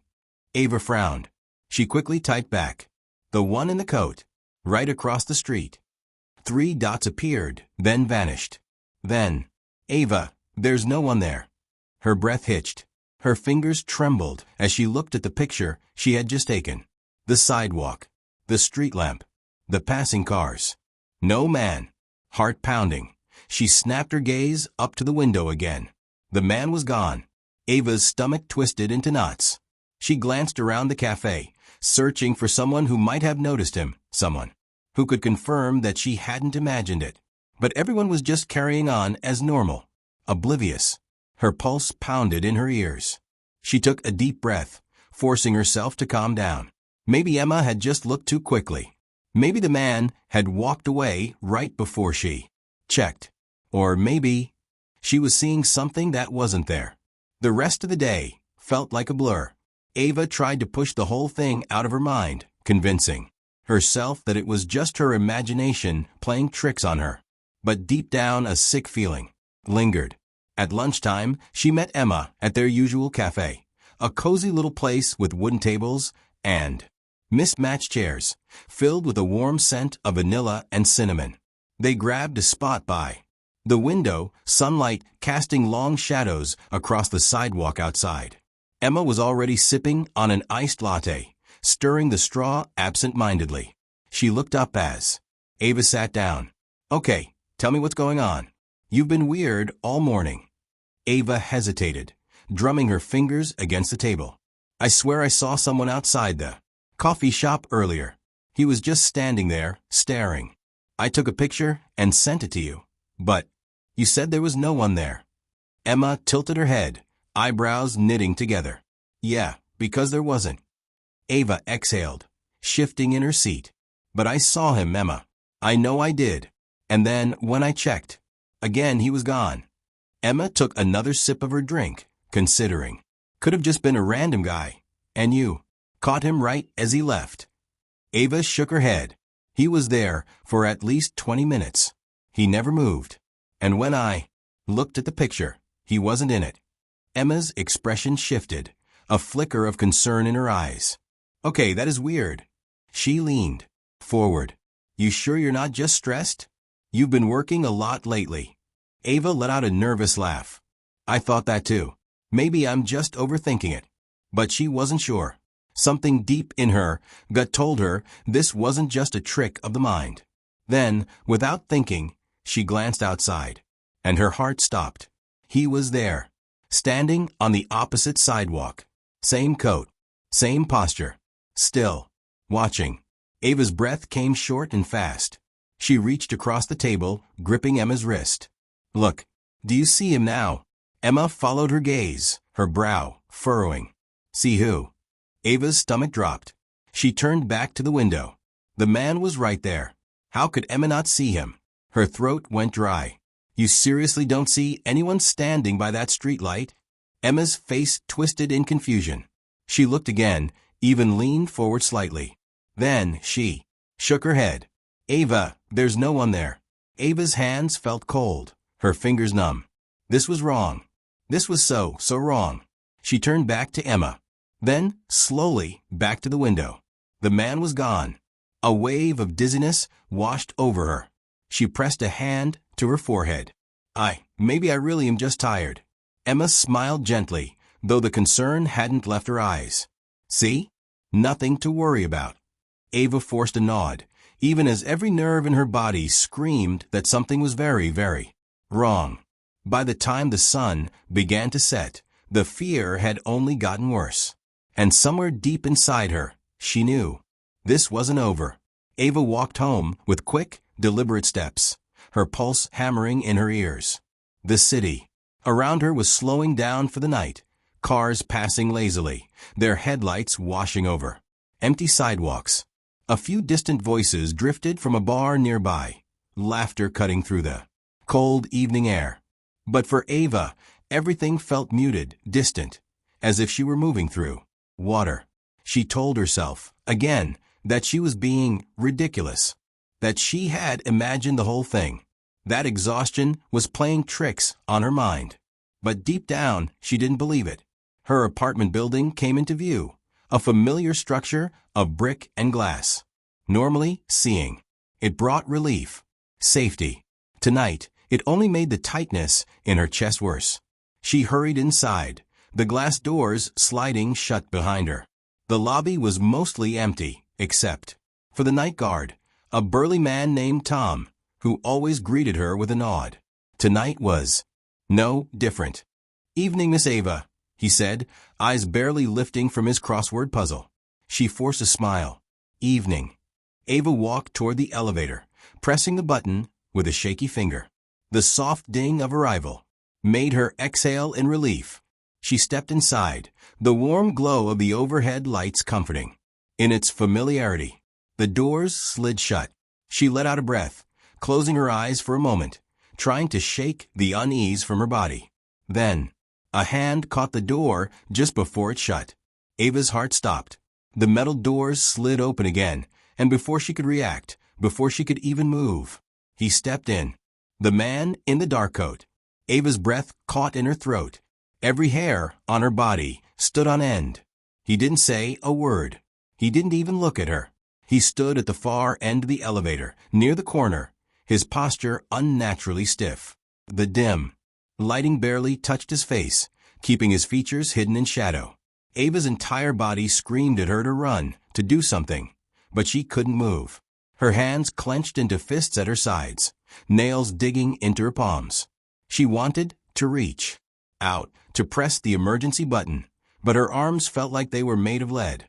The elevator doors slid shut. The small space suddenly felt suffocating. The only sound was the soft hum of the elevator as it ascended. Ava swallowed hard. Her throat felt dry. Then, the man turned his head slightly. Not fully. Not enough for her to see his whole face. just enough to let her know that he was aware of her, that he knew she was there. The air thickened, pressing down on her like an unseen weight. The elevator dinged. The doors slid open. He stepped out. Ava let out a shaky breath, relief flooding her chest. Then he did something that made her stomach drop. He smiled. The sight of it sent an icy wave through her body. His mouth stretched too wide, the corners pulling unnaturally far. His teeth, too many, too sharp, gleamed under the dim hallway lights. Ava felt like the floor had vanished beneath her. She was frozen, unable to move, unable to breathe, as he disappeared down the hallway. The doors shut again, sealing her inside the metal box. Ava slammed the button for her floor, heart hammering against her ribs. Her hands trembled violently as she squeezed her eyes shut. This isn't real. This isn't real. The elevator dinged again. Her floor. She stumbled out, fumbling for her keys with shaking fingers. The hallway stretched in front of her, long and empty. Every step felt too loud, echoing in the silence. Finally, she reached her apartment. She shoved the key into the lock, twisting it with more force than necessary. The door swung open, and she practically threw herself inside, slamming it shut behind her. She locked the deadbolt, then the chain. Then she pressed her back against the wood, her chest rising and falling in quick, uneven breaths. Silence. She was alone, but she couldn't shake the feeling. He wasn't gone. Somewhere he was waiting, watching. And the next time she saw him, she might not be able to look away. Ava barely slept. Every time she closed her eyes, she saw him, standing there, staring, his face just out of reach. That awful, too wide smile burned into her mind. At some point, exhaustion overtook her, but it was a restless, dream-ridden sleep. She woke up to the sound of her phone buzzing on the nightstand. A message from Emma. "Hey, you okay? You were acting weird yesterday." Ava hesitated before typing back. "Yeah, just tired. Let's meet for coffee later." She needed to tell someone. She couldn't keep this to herself. By the time she arrived at the cafe, the sun was high in the sky, casting sharp shadows along the sidewalk. The sight of normal people, walking their dogs, chatting on their phones, sipping lattes, almost made her feel ridiculous for how terrified she'd been. Almost. Emma was already at a table, sipping her drink. She looked up and frowned. "Wow, you look like you've seen a ghost." Ava forced a laugh. "That's not far from the truth." Emma set her cup down. "Okay, spill." Ava hesitated, then leaned in, lowering her voice. "The man I told you about. I saw him again. Last night." Emma's expression shifted. "You mean the one you thought you saw?" "No," Ava said, voice tight. "I saw him. In the elevator. He got in with me." Emma's eyes widened. "What? Did he say anything?" Ava shook her head. "No. But he turned to me, and he smiled." "Emma, it wasn't a normal smile." "It was." She shivered, rubbing her arms. "Wrong. His mouth was too wide. His teeth." She stopped, swallowing hard. Emma's concern deepened. "Ava, are you sure this isn't just your mind playing tricks on you? Maybe you're stressed or sleep-deprived." "I know what I saw," Ava snapped a little too harshly. Emma held up her hands. Okay. What do you want to do?" Ava exhaled, rubbing her temples. "I don't know, but I have a feeling this isn't over." Emma reached across the table, squeezing her hand. "We'll figure it out. You're not alone." Ava nodded, though she wasn't sure she believed it. Because as she looked out the cafe window, there he was, standing across the street, watching. Ava's blood ran cold. She turned to Emma, barely able to get the words out. "Tell me you see him." Emma followed her gaze, then frowned. "Ava, there's no one there." Ava felt the world tilt beneath her. She turned back. The man was gone. Ava clutched the table to keep from swaying. Her pulse thundered in her ears. And deep inside, she knew. This wasn't just a stalker. It wasn't even human. And, whatever it wasn't done with her yet. Noah was 6 years old when he first saw the shadow under his bed. It was late at night, and the Warm glow of his night light cast a dim circle of light onto the floor, but it wasn't enough to push back the heavy darkness pooling beneath the wooden frame. He lay on his back, staring at the ceiling, his small hands clutching the blanket to his chin, as if the fabric alone could protect him from the creeping unease building in his chest. The house was silent. His parents had gone to bed an hour ago, and even the distant hum of the refrigerator had stopped. The only sound was the soft ticking of the clock on his wall. But Noah could hear something else, a faint whispering, barely more than a breath, coming from under his bed. At first, he thought it was the wind. He turned his head toward the window, but the curtains remained still. There was no draft, no rustling of leaves outside. The windows were shut tight, sealed against the cold autumn night. He held his breath, straining his ears. The sound was so soft, like a voice just on the edge of hearing, murmuring words he couldn't quite understand. Curiosity, mixed with fear, gripped his small body. His fingers clutched the blanket tighter, but he found himself shifting closer to the edge of the mattress. Slowly, hesitantly, he leaned over and peered into the darkness below. A pair of eyes stared back at him. Noah's breath caught in his throat. His heart pounded, so hard it felt like it might burst. The eyes weren't like his own, weren't like anything he had ever seen before. They weren't white. They weren't blue or brown or green. They were black, darker than the shadows around them, yet somehow still gleaming. Then they blinked. Noah gasped, jerking upright. His tiny hands clutched at the blanket as he scrambled backward, pressing himself against the headboard. His breathing was quick and shallow, and for a moment he thought about calling for his parents. But what if they didn't believe him? He squeezed his eyes shut and yanked the blanket over his head, curling into a ball. His fingers trembled as he pressed them against his ears, trying to block out everything. But the whispering didn't stop. It was there, slithering through the silence, filling the room like a soft breeze, carrying the echoes of 100 voices. It didn't grow louder, but it didn't fade either. Noah lay like that for what felt like hours, his small body shaking beneath the covers. Eventually, exhaustion won. His limbs grew heavy, and his racing heart slowed. His mind drifted toward sleep, but just before he surrendered to it, he heard something that made his skin crawl. A whisper right next to his ear. Noah. The morning light flooded Noah's room, turning the shadows into harmless shapes. The fear from the night before still clung to him like cobwebs, but in the safety of the day, it almost felt silly. Almost. Noah wasted no time rushing into the kitchen, where his parents sat at the table. His mother was sipping her coffee, her dark curls still messy from sleep, while his father read the newspaper, occasionally taking a bite of his toast. Mom. Dad. Noah's voice was urgent, his tiny hands gripping the edge of the table. There's something under my bed. His mother lowered her cup, concern flashing in her warm brown eyes. What do you mean, sweetheart? I saw it last night. It had eyes, and it whispered to me. Noah's voice wavered, his small body tense with the weight of what he had seen. His father chuckled, shaking his head.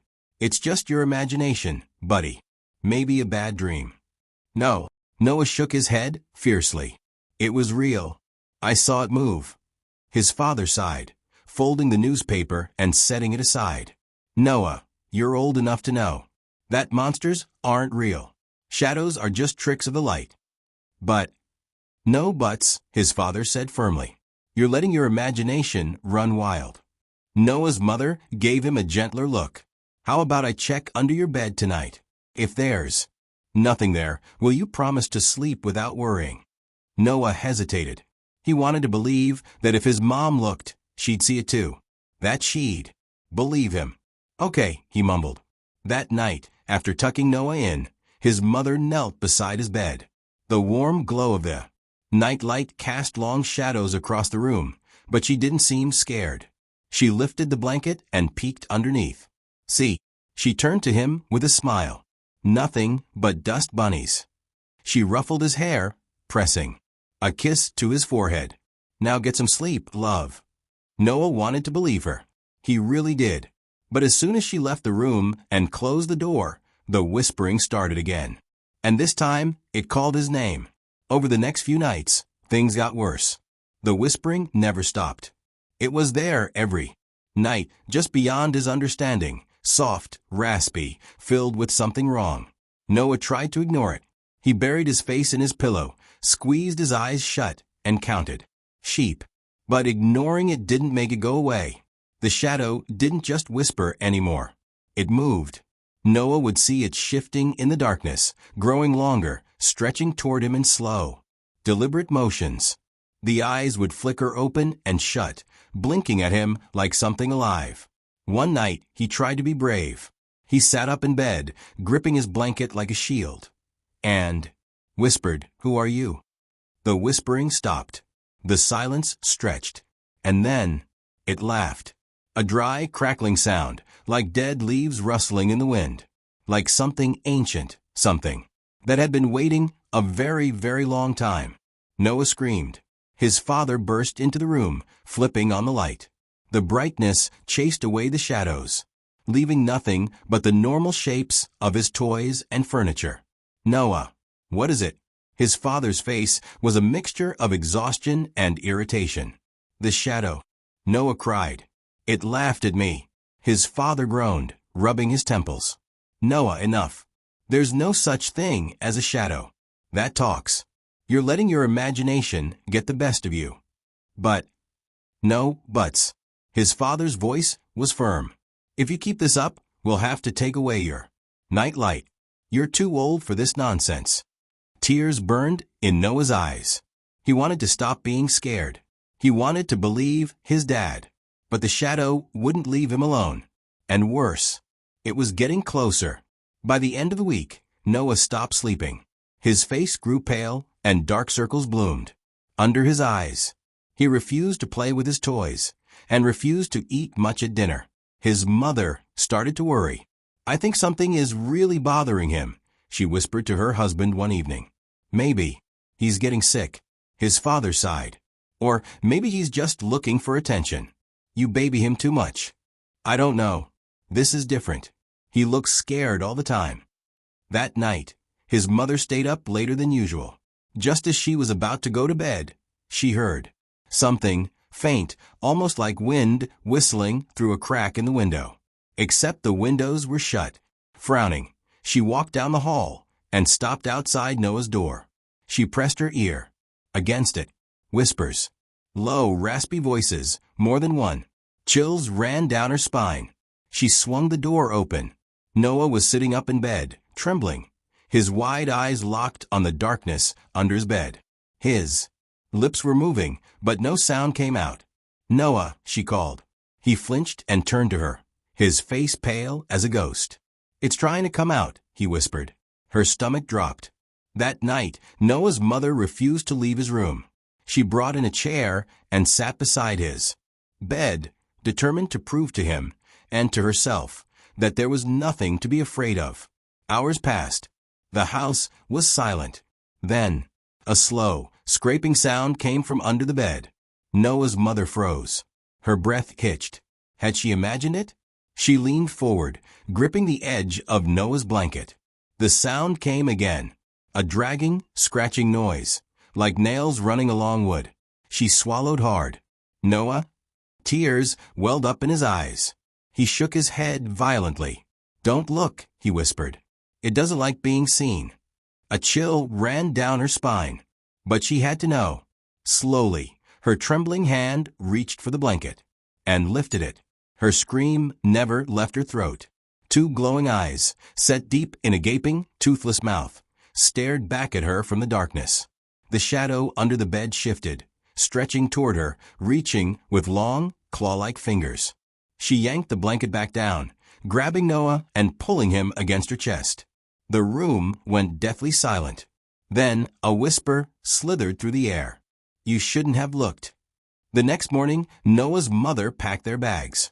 "We're leaving," she told her husband, her hands shaking as she shoved clothes into a suitcase. "What? You're being ridiculous," he scoffed. "No, I'm not," she snapped, spinning to face him. "I saw it. Under his bed. It's real." The blood drained from his face. "You what?" "I saw it," she repeated, her voice breaking. "I don't care what you think. We are not staying here." But before they could leave, Noah screamed. They ran into his room. The bed was empty. The blankets were on the floor. The room was ice cold. And under the bed, a shadow writhed, stretching up the walls. Whispers filled the room. "He belongs to us now." Noah's mother dropped to her knees, reaching under the bed, grabbing for him. But her hands met nothing but cold air. Noah was gone. The police never found him. His parents moved away, unable to bear the silence of an empty house. But his room remained untouched. And at night, when the house was dark and quiet, the whispering started again, waiting for someone new. Oliver had always been a rational man.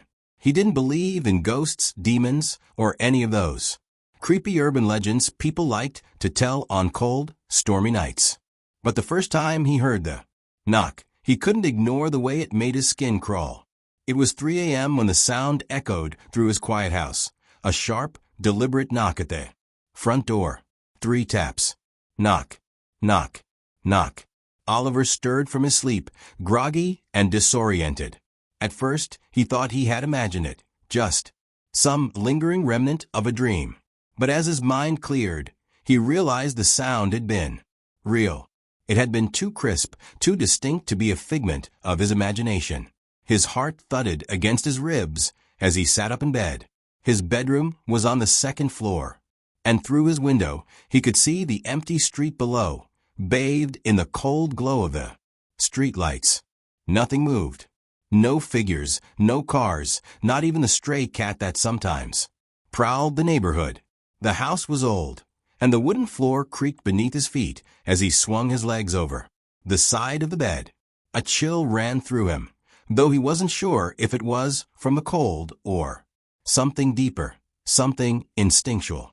The hallway outside his room was dark, except for the dim glow of the nightlight in the bathroom. He hesitated at the top of the stairs, straining his ears. Silence. Had he imagined it? Shaking his head, Oliver slowly descended the stairs. His bare feet felt ice-cold against the hardwood floor as he approached the front door. His breath hitched as he peered through the peephole. Nothing. The street outside was eerily still. No movement. No sign of anyone standing there just seconds ago. He reached for the lock and hesitated. A voice in the back of his mind whispered, "Don't open it." But curiosity won. He twisted the deadbolt and cracked the door open just enough to peek outside. A gust of cold air rushed in, sending a shiver down his spine. The porch was empty. The front yard, the sidewalk, everything was still untouched, as if no one had been there. Frowning, he shut the door and locked it again. Maybe he had been dreaming. Maybe it had been the wind or the house settling. Still, as he climbed back into bed and pulled the covers up to his chin, he couldn't shake the uneasy feeling crawling beneath his skin. And then, just as his eyes began to close, a whisper, faint, almost too soft to hear, right outside the door. "Let me in." Oliver's eyes snapped open, his pulse hammering in his ears. He held his breath, listening. But there was only silence. The knocking came again the next night, and the night after that. Always at 3 a.m. Always 3 knocks. At first, Oliver tried to ignore it. He forced himself to stay in bed, squeezing his eyes shut, telling himself it was just his mind playing tricks. But he couldn't. Each knock sent a pulse of fear through his chest, a deep, instinctual terror that made his skin prickle. It felt wrong. By the 4th night, he was ready. He sat in the living room directly across from the front door, staring at it as the clock on the wall ticked toward 3 a.m. 2:59. He held his breath. The clock struck 3. Knock, knock, knock. Oliver's heart slammed against his ribs. The sound was clear, precise. There was no mistaking it. Someone, something, was standing outside his house. He clenched his fists, his nails digging into his palms. This time, he wouldn't be afraid. This time, he would catch whoever was playing this twisted game with him. He grabbed the baseball bat he had brought downstairs earlier and rose to his feet, his pulse thundering in his ears as he approached the door. One deep breath. His hand tightened around the doorknob. And then he yanked it open. Nothing. The porch was empty. The street was deathly still. But something was different this time. As Oliver turned back toward the house, a wave of cold dread washed over him. There, on the wooden surface of the door, were 3 deep scratches. Long, jagged, claw-like marks. His stomach twisted. He hadn't heard anything scrape the door. No dragging. No scratching. Only the knocks. But the marks were there, fresh. Something had been standing there. Something had been watching. The next morning, Oliver called his best friend, Daniel. "There's someone messing with me," Oliver said, his fingers gripping the phone tightly. "Every night at 3 a.m. 3 knocks. No one's there, but now there are scratches on my door." Daniel, always the skeptic, chuckled. "Dude, it's probably just some kid playing a prank. For 5 nights in a row, always at the exact same time." Oliver ran a hand through his hair. "This isn't normal." Daniel sighed. "Look, I'll come over tonight. We'll sit on your porch with a camera. When your little ghost knocks, we'll catch them in the act." Oliver wasn't convinced, but he didn't want to be alone when it happened again. Fine. That night, Daniel arrived just before midnight, armed with a camera, a flashlight, and a smug grin. "All right, let's bust this mystery." They set up on the porch, bundled in hoodies against the cold, waiting. 2:59 a.m. Daniel adjusted his camera. "All right, let's see this." The clock hit 3 a.m. Knock, knock, knock. Daniel froze. His face paled, and his grip on the camera tightened. Oliver swallowed hard, staring at the door. Daniel slowly turned the camera toward the street. And then the porch light flickered. The air changed. It became heavy, thick, like something unseen was pressing against them. The world felt tilted. Wrong. Oliver took a deep breath and stood.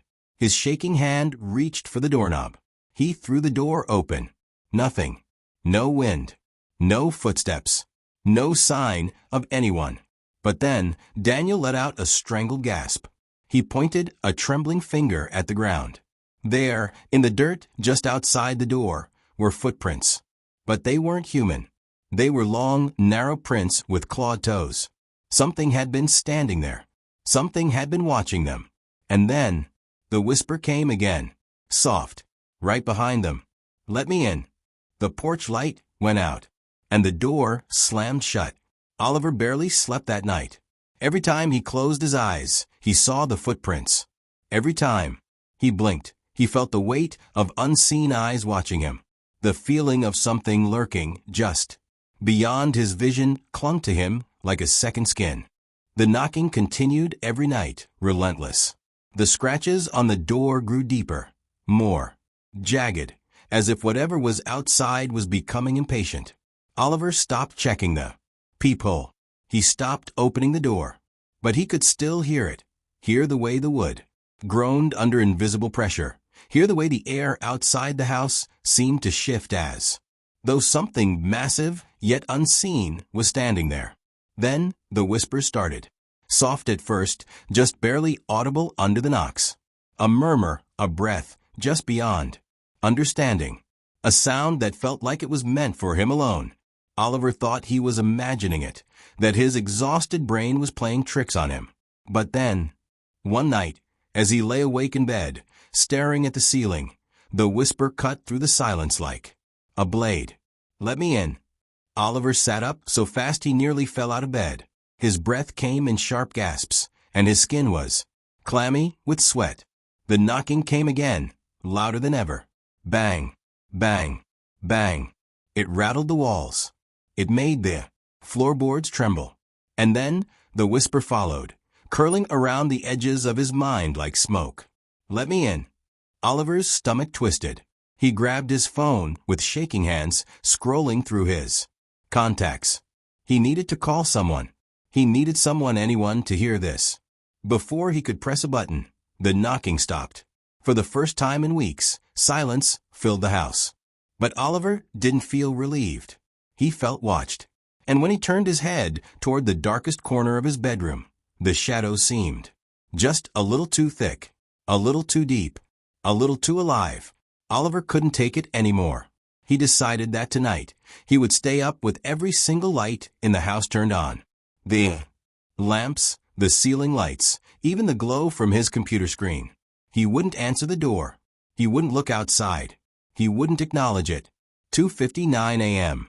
Oliver sat in the living room, gripping the arms of his chair so tightly his fingers ached. The TV was on, playing an old sitcom, but he wasn't watching. He wasn't even blinking. 3 a.m. The knock came. Knock, knock, knock. Oliver clenched his jaw, staring straight ahead. The knocking grew louder. Bang, bang, bang. The entire house seemed to shudder. The walls groaned. The ceiling creaked. The lights flickered. Then the whisper came. This time, it wasn't outside the door. It was right next to his ear. "You should have opened the door." Oliver whipped around, his heart pounding so hard it made him feel sick. Nothing. There was nothing there. But his blood ran cold. The knock hadn't come from the front door this time. It had come from inside the house. His breath hitched. His eyes darted toward the hallway. The air felt wrong, thick, heavy, suffocating. The shadows along the walls seemed darker, stretching unnaturally, as if they had grown longer in the flickering light. And then, slowly, so slowly that Oliver thought he might be imagining it, one of the shadows moved. A shape, tall and thin, peeled itself away from the darkness. It stood at the edge of the hallway, its head tilted at an unnatural angle. Its eyes were empty voids, black, endless. Watching him, Oliver couldn't move. The thing smiled. A wide, unnatural grin that stretched too far, filled with too many teeth. The lights flickered again. Then they went out, and Oliver screamed. The next morning, Daniel arrived at Oliver's house, knocking on the door. No answer. He frowned and knocked again, harder this time. Still nothing. With a growing sense of unease, Daniel pulled out his phone and called Oliver's number. The line rang and rang until it eventually went to voicemail. Something felt wrong. Daniel hesitated for only a second before reaching for the doorknob. It was unlocked. His stomach twisted. Slowly, he pushed the door open. The house was silent, cold. The air felt thick, heavy, unnatural. A quiet so deep it felt as if the entire house was holding its breath. "Oliver." Daniel's voice echoed slightly, unnaturally. He took slow steps into the living room. The chair where Oliver had been sitting was empty. The TV was still on, the glow of the screen, casting flickering shadows on the walls. The remote lay on the floor as if someone had dropped it in a hurry. But Oliver was gone. Daniel's pulse quickened as he turned toward the front door and stopped. 3 fresh scratches marred the wood, deeper than before, the grooves cutting through as if something with claws had carved them there. And beneath them, written in smeared blackened marks, were 2 words. 2 words that sent a chill down Daniel's spine, that made the air in his lungs feel like ice. "Let me in." The night air was crisp, carrying the scent of damp earth and fallen leaves. A full moon hung low in the sky, casting eerie silver light over the old graveyard on the outskirts of town. The place had always been the center of ghost stories, the kind that parents told their kids to keep them from wandering too far at night. But for Jake, Lena, Ryan, and Ashley, it was just another challenge. "Come on, it's just a graveyard. What's the worst that could happen?" Jake smirked, shoving his hands into the pockets of his hoodie. Lena rolled her eyes, shifting nervously on her feet. "You say that now, but if we get caught trespassing, it's your fault." Ryan, the self-proclaimed ghost expert of the group, grinned. "I heard the caretaker doesn't even check this place at night. Besides, people say it's haunted. Wouldn't it be cool to see if it's true?" His voice held a thrill that the others didn't quite share. Ashley hugged herself. "I don't know, guys. Sneaking into a graveyard at midnight? It feels Wrong. Oh, come on, Ash. Jake nudged her with his elbow. It's just for fun. What, you scared? Ashley glared at him. I didn't say that. Then let's go. The four teenagers squeezed through the rusted bars of the cemetery gate, their feet crunching against dead leaves and gravel. The cemetery was old, one of the oldest in town. Cracked. Tombstones jutted out of the earth at odd angles, their names and dates barely legible from years of erosion. Some graves had sunken into the ground, the soil disturbed as if something had clawed its way out. The deeper they went, the more suffocating the air became. The scent of rotting wood and damp moss clung to their noses. The wind whistled through the bare branches of the ancient trees, creating a sound almost like whispers. Lena hugged her arms. I don't like this place. Jake scoffed. It's just an old cemetery. What's there to be afraid of? Ashley stopped suddenly. Her skin prickled with an unnatural chill. Did you hear that? Jake chuckled. Nice try. You're not scaring me. Ryan, however, had gone pale. No, I heard it too. A whisper. Soft. Faint. Calling a name. Lena. Lena's breath caught in her throat. She spun around, scanning the darkness. Who said that? No one answered. The wind howled, but underneath it, the whisper came again. Ryan. Ryan stiffened. Okay. Who's messing with us? His voice was tight, forced. Ashley's fingers dug into his arm. It's not funny. Stop. I swear it's not me. Jake raised his hands. I didn't say anything. Then they heard it again. Jake. A breathy whisper drifting from the graves. The voice was neither male nor female, just a sound like wind through hollow bones. Ashley's eyes widened in terror. Let's get out of here. Lena turned to run, but then, Ashley. The whisper came from directly behind her.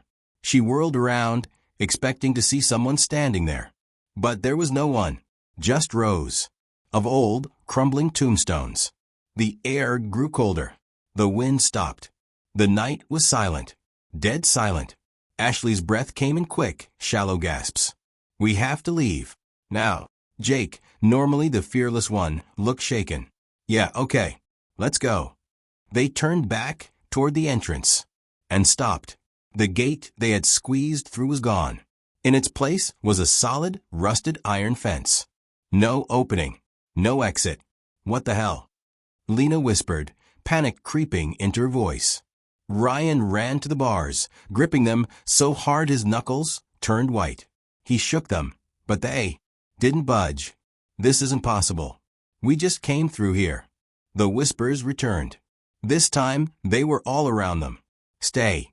Don't go. We've been waiting. Ashley pressed her hands over her ears. Who are you? She cried. The voices overlapped, blending together in a sickening harmony.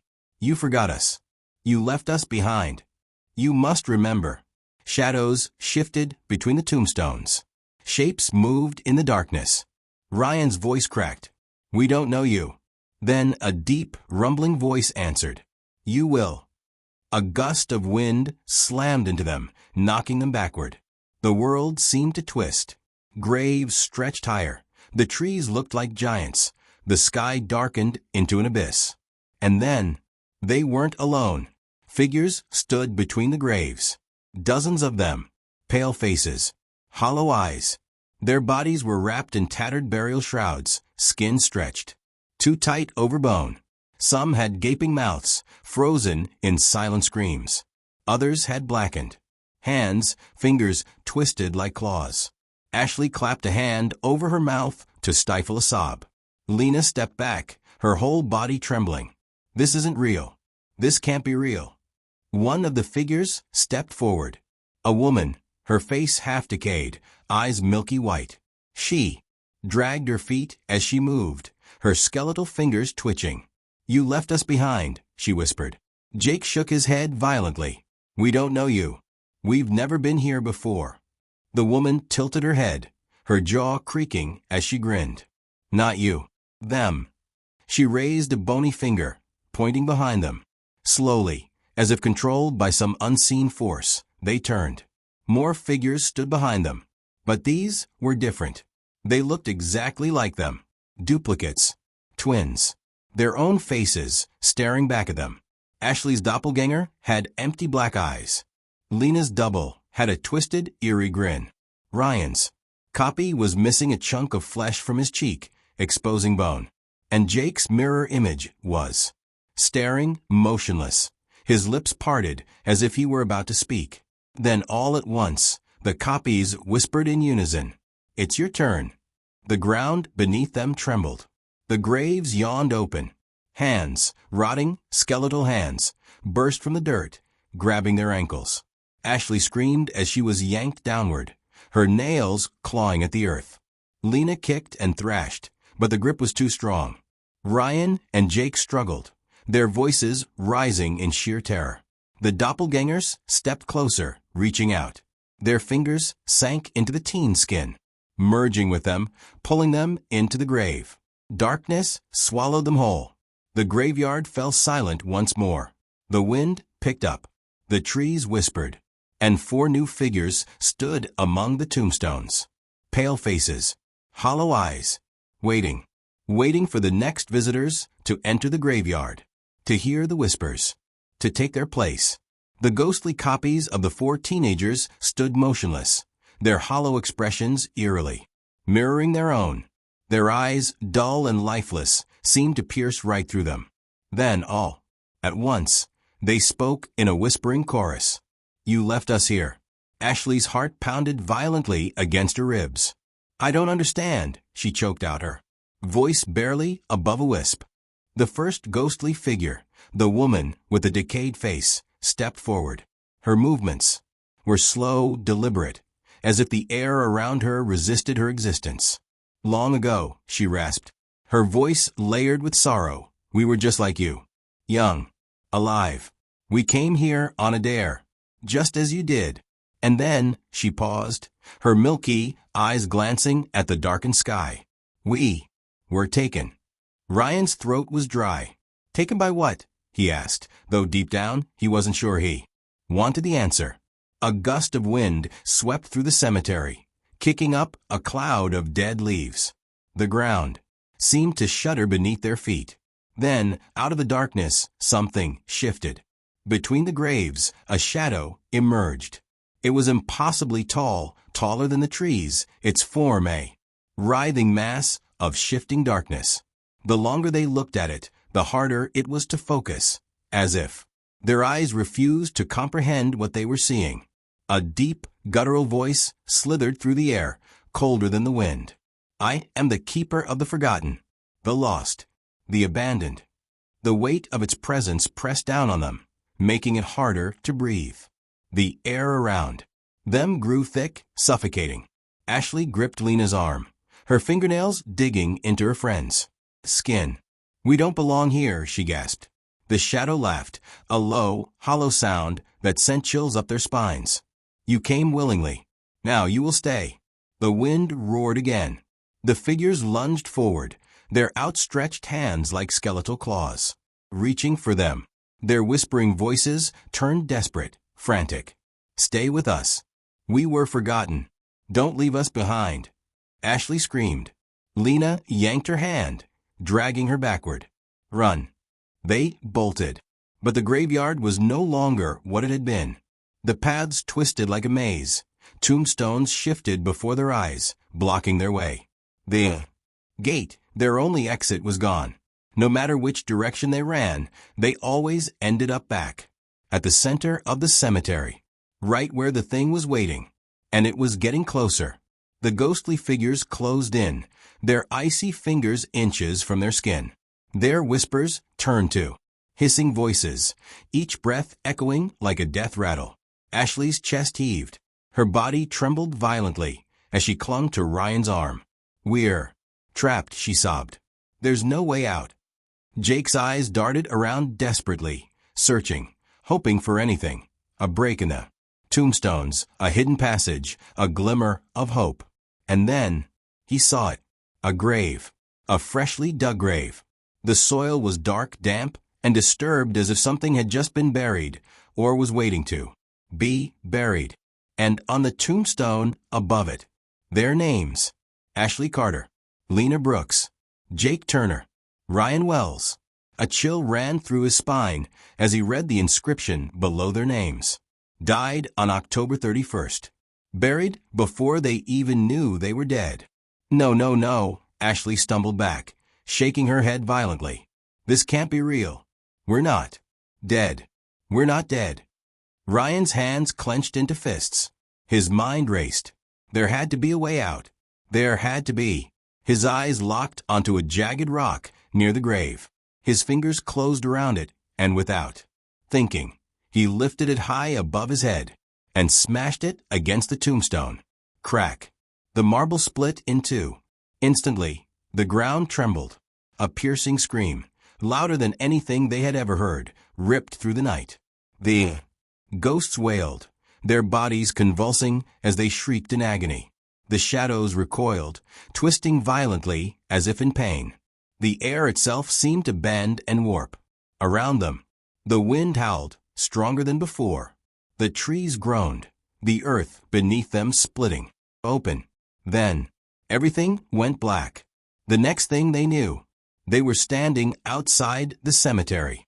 The rusted gate was wide open. The full moon still hung in the sky. The night was still, silent. No whispers, no figures, no shadows. Just an empty graveyard, looking as ordinary as ever. The four of them gasped for air, their bodies trembling from exhaustion and fear. Ryan turned to the others. His voice was barely a whisper. Did that just happen? No one answered. Instead, they ran as fast as they could away from that place, away from the horrors they had witnessed.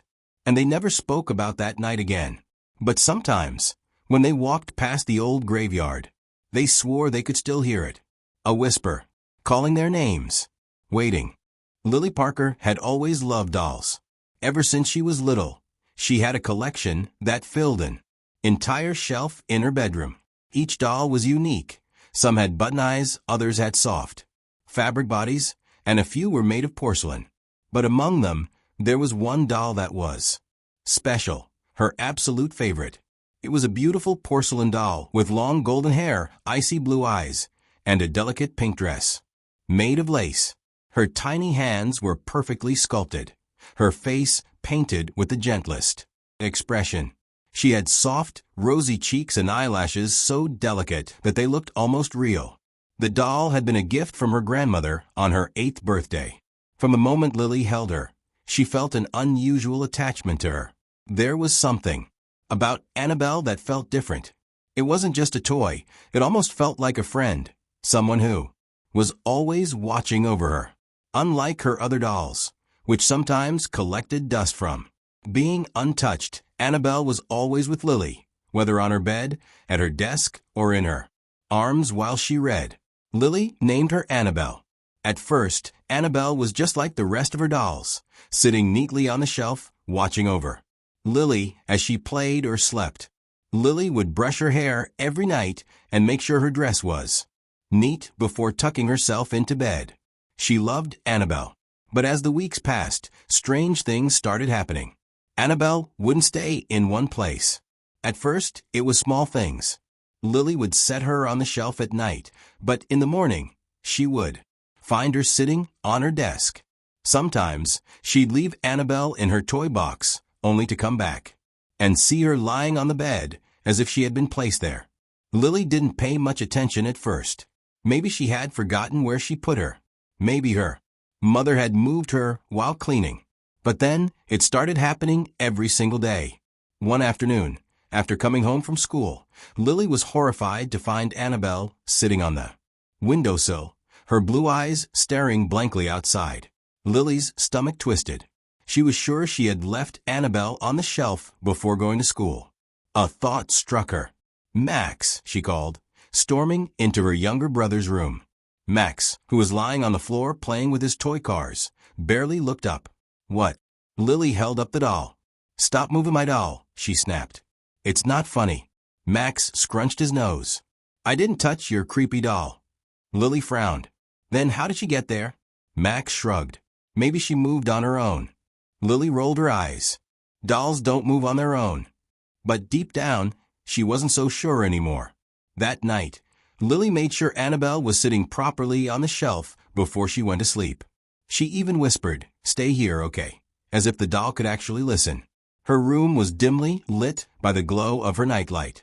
She had always liked sleeping with a little light on, but tonight the shadows in the room felt deeper. The corners of the room stretched, darker than usual. Lily pulled the covers up to her chin and closed her eyes. But sleep didn't come easily. She tossed and turned for hours, feeling restless. Every so often, she would open her eyes and glance at the shelf, just to make sure Annabelle was still there. Eventually, exhaustion took over, and Lily drifted into a light sleep. Then, in the middle of the night, something stirred. A soft sound, like fabric brushing against wood. Lily shifted under the blankets, half asleep. Then, a thump. Her eyes flew open. Her breath caught in her throat. Something was in the room with her. Slowly, hesitantly, she turned her head toward the shelf. Annabelle was gone. Lily's chest tightened. Her fingers gripped the blanket as she forced herself to sit up. The room was silent, except for the sound of her own breathing. Her gaze swept across the room. And then she saw it. Annabelle, sitting on her pillow, inches from her face. Lily's heart slammed against her ribs. How? Her fingers trembled as she reached out and grabbed the doll.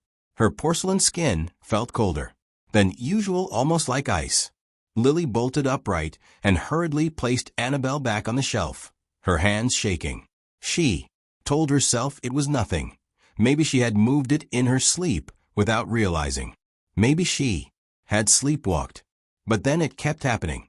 Day after day, no matter where she placed Annabelle, the doll would always end up somewhere else. Sometimes it was just a few feet away. Other times she would be across the room.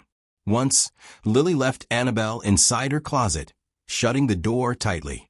She even placed a heavy box in front of it just to make sure it wouldn't open. The next morning, the closet was wide open, and Annabelle was sitting at Lily's desk, facing the bed. That was the first time Lily felt truly afraid.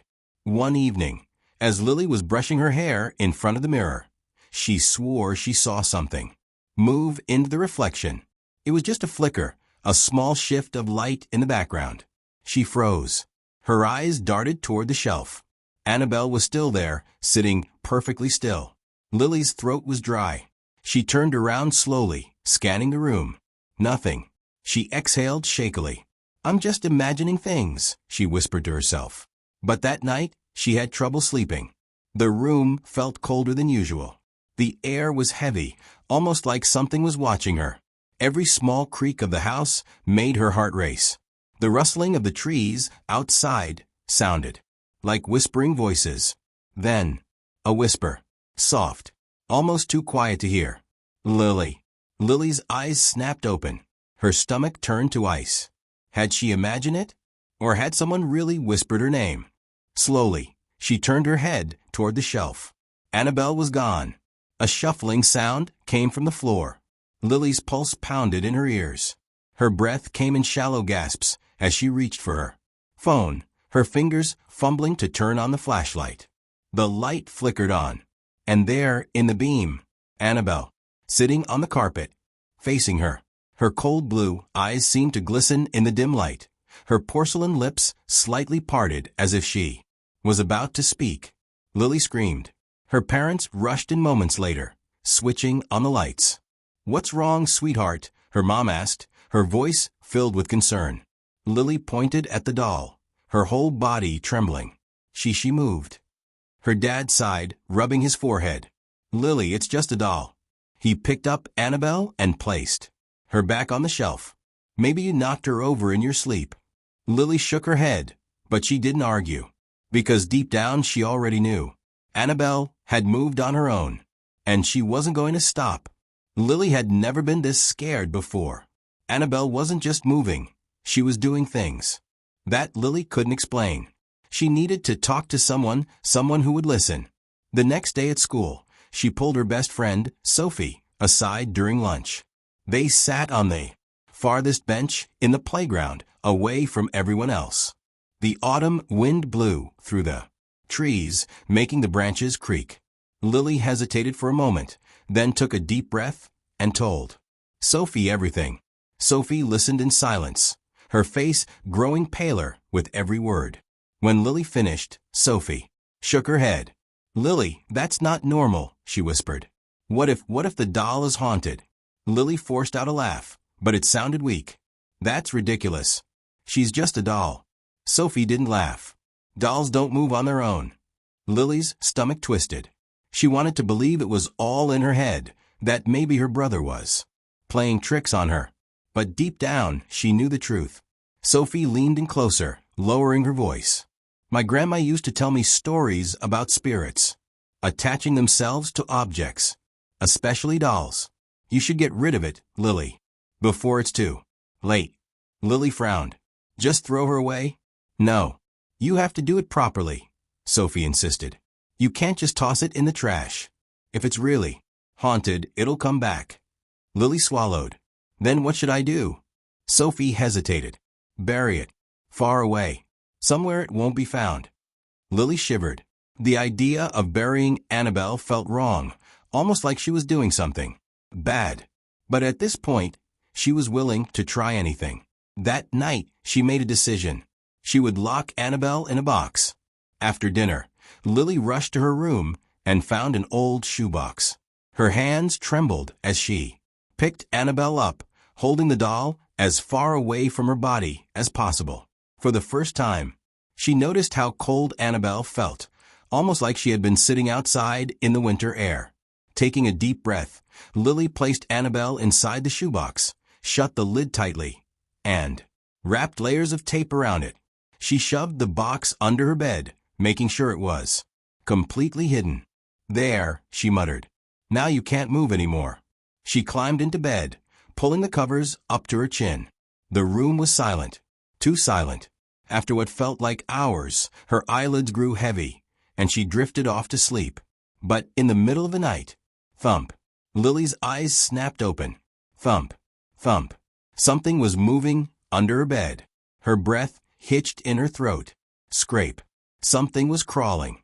Slowly, hesitantly, she leaned over the side of her bed and peered down into the darkness. The shoebox was there, but the lid, it was open, empty. Lily's blood ran cold. And then, a soft giggle, a childlike whisper, echoing through the dark. Her heart pounded as she turned her head, barely able to breathe. Annabelle was sitting on her nightstand. But this time, she wasn't the same. Her head was tilted slightly to the side. Her painted lips were curled into the faintest of smiles. Her tiny porcelain hand was raised, like she was waving. Lily let out a scream that shook the entire house. Within seconds, her parents rushed in, turning on the lights.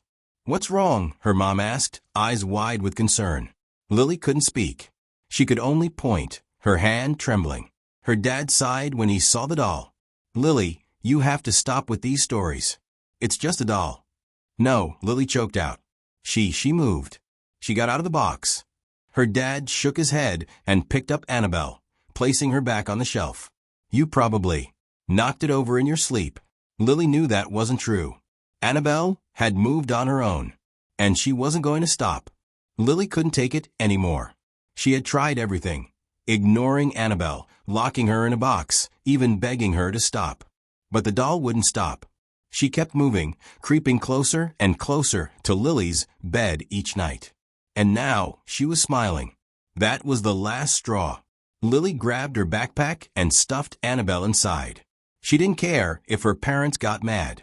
She didn't care if it was late. She was getting rid of the doll tonight. The house was silent as she tiptoed to the front door. Her parents were asleep, and she needed to keep it that way. Slipping on her jacket, she carefully opened the door and stepped outside. The wind howled through the trees, sending a shiver down her spine. The woods behind their neighborhood loomed in the distance, dark and endless. Her hands shook as she walked toward them. The farther she went, the harder her heart pounded. Finally, she stopped in a small clearing.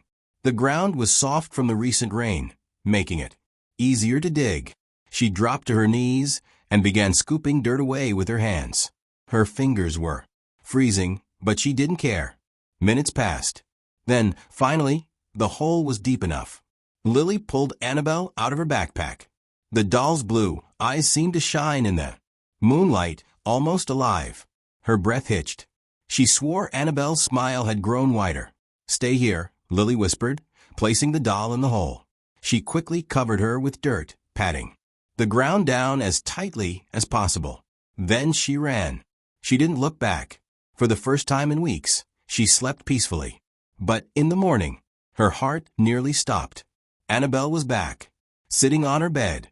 Her dress was covered in dirt, and carved into the wood of the headboard in jagged, uneven letters was a single word. "Why?" Lily screamed. Desperate, she called her grandmother, the one who had given her the doll. Her grandmother was silent for a long moment. Then she spoke. "Lily, listen to me carefully," she said. "Annabelle isn't just a doll. She once belonged to a little girl named Eleanor, a girl who died many years ago. Her spirit, it's attached to the doll." Lily's heart pounded. "What do I do?" Her grandmother hesitated. "You must return her to where she belongs." That night, Lily followed her grandmother's instructions. She took Annabelle back to an old, forgotten graveyard at the edge of town. She found Eleanor's grave, weathered, covered in moss. With trembling hands, she placed Annabelle on the grave and whispered, "You're home now." The wind picked up. The air grew still. For a moment, Lily swore she saw something, a shadow, a figure of a little girl, smiling at her. Then the wind carried away. Lily never saw Annabelle again, and she never heard the whispers. But sometimes, when she passed by the graveyard, she felt eyes watching her. The streets were eerily silent. Rajesh yawned, rubbing his tired eyes, as he steered his old taxi through the dimly lit roads of the city. The digital clock on the dashboard glowed 2:47 a.m. in red, a stark reminder of how late it was. The air outside was crisp, carrying the damp scent of a nearby river, and an unsettling stillness hung in the air. It was an odd night. Usually, at this hour, the roads weren't completely deserted. There would be the occasional drunken men stumbling out of bars, exhausted laborers trudging home, couples whispering quietly in the back seat of his taxi. But tonight, there was no one. The flickering street lights cast elongated shadows on the asphalt, making everything feel surreal. Rajesh's hands tightened on the steering wheel. He was used to working late nights. But something about this shift felt different, wrong even. The glowing red numbers on the meter told him he was close to his target earnings for the night. Just one more ride, and he could go home, crawl into bed next to his wife, and wake up to his kids' laughter in the morning. That thought was the only thing keeping him awake.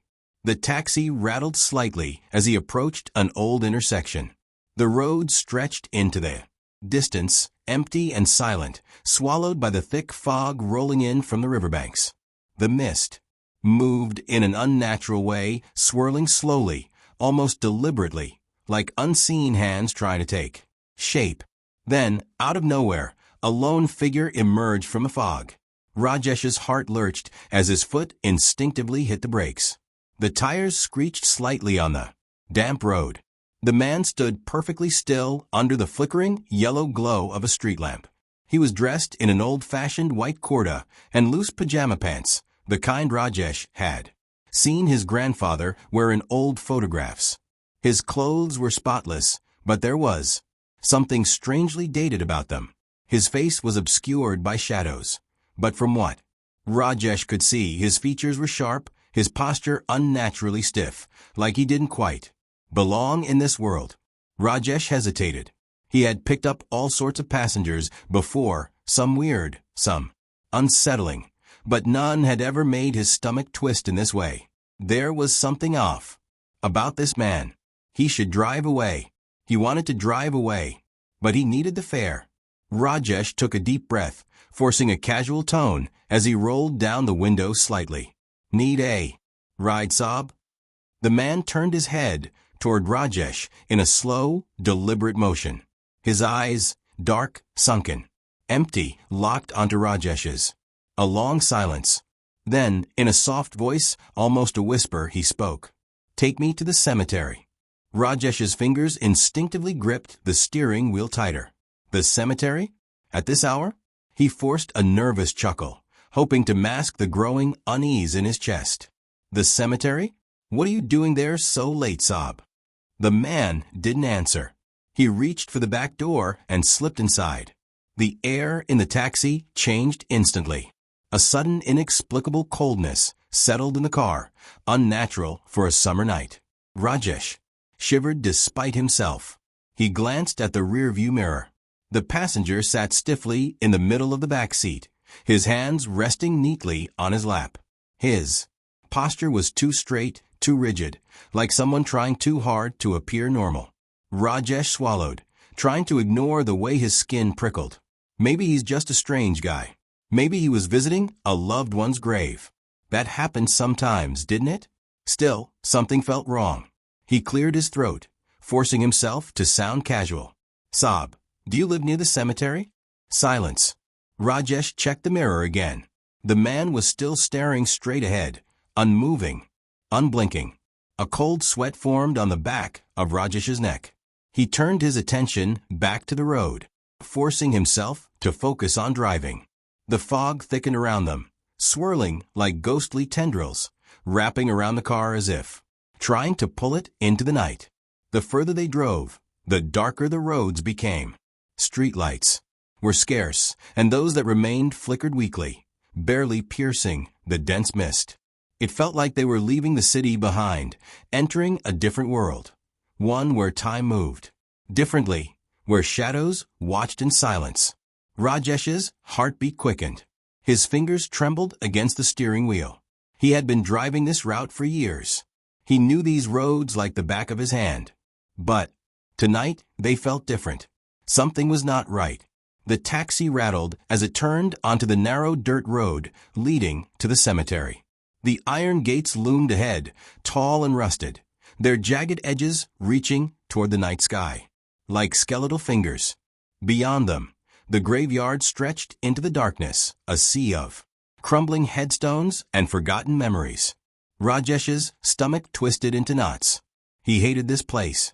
The wind howled through the trees, whispering secrets he didn't want to hear. The mist had thickened into an almost solid wall, pressing against the taxi like something alive. The headlights flickered, barely illuminating the road ahead. Rajesh swallowed hard. Just drop him off and leave. He cleared his throat, forcing himself to speak. "Saab, we're here." No response.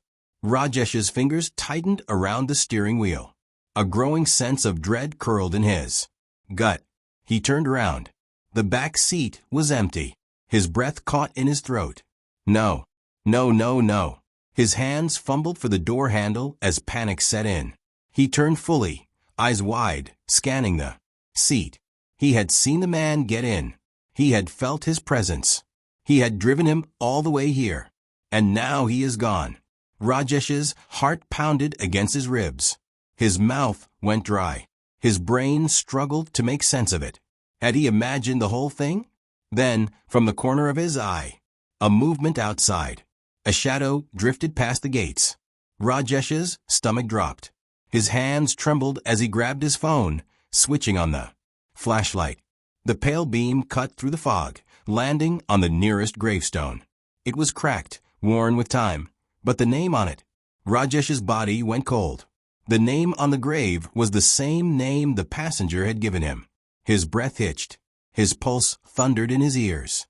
Then, as if carried by the wind, a voice whispered through the trees. "Thank you for the ride." Rajesh's entire body froze. His throat clenched, and his hands turned ice cold. His eyes darted wildly around the cemetery, his breathing uneven. He had to get out of here. Rajesh fumbled with the keys, trying to start the engine. The old taxi sputtered, refused to start. And then, in the rearview mirror, a pair of dark, hollow eyes stared back at him. Rajesh's scream tore through the night. Rajesh's breath came in short, ragged gasps. His entire body felt frozen, as if the very air around him had turned into ice. His heart hammered violently against his ribs, each beat, drumming the same terrifying thought into his head. This is not possible. He stared at the gravestone, his hands trembling as he brought the flashlight closer. The name, carved into the stone, was the same name the man had given him. But what made his stomach lurch was the date. The man had died 20 years ago. His knees nearly buckled. He took an unsteady step backward, the fog swirling around him, thick and suffocating.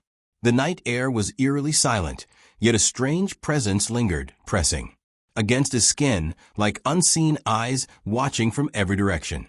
Then, from the depths of the mist, a whisper floated through the air, soft, almost gentle, but chilling in its familiarity. "Thank you for the ride." Rajesh's breath hitched in his throat. His fingers numbed. His body screamed for him to run. But fear had him rooted to the ground. And then he felt it. A sudden, bone-deep chill. An unnatural cold creeping over his shoulders, slithering down his spine. His instinct screamed. Something was behind him. Summoning every ounce of courage he had left, Rajesh turned. Nothing. But the mist shifted, swirling unnaturally, as if something unseen had just moved. Panic took over. He stumbled back toward the taxi, his hands shaking as he fumbled with the door handle. The metal was ice-cold beneath his touch.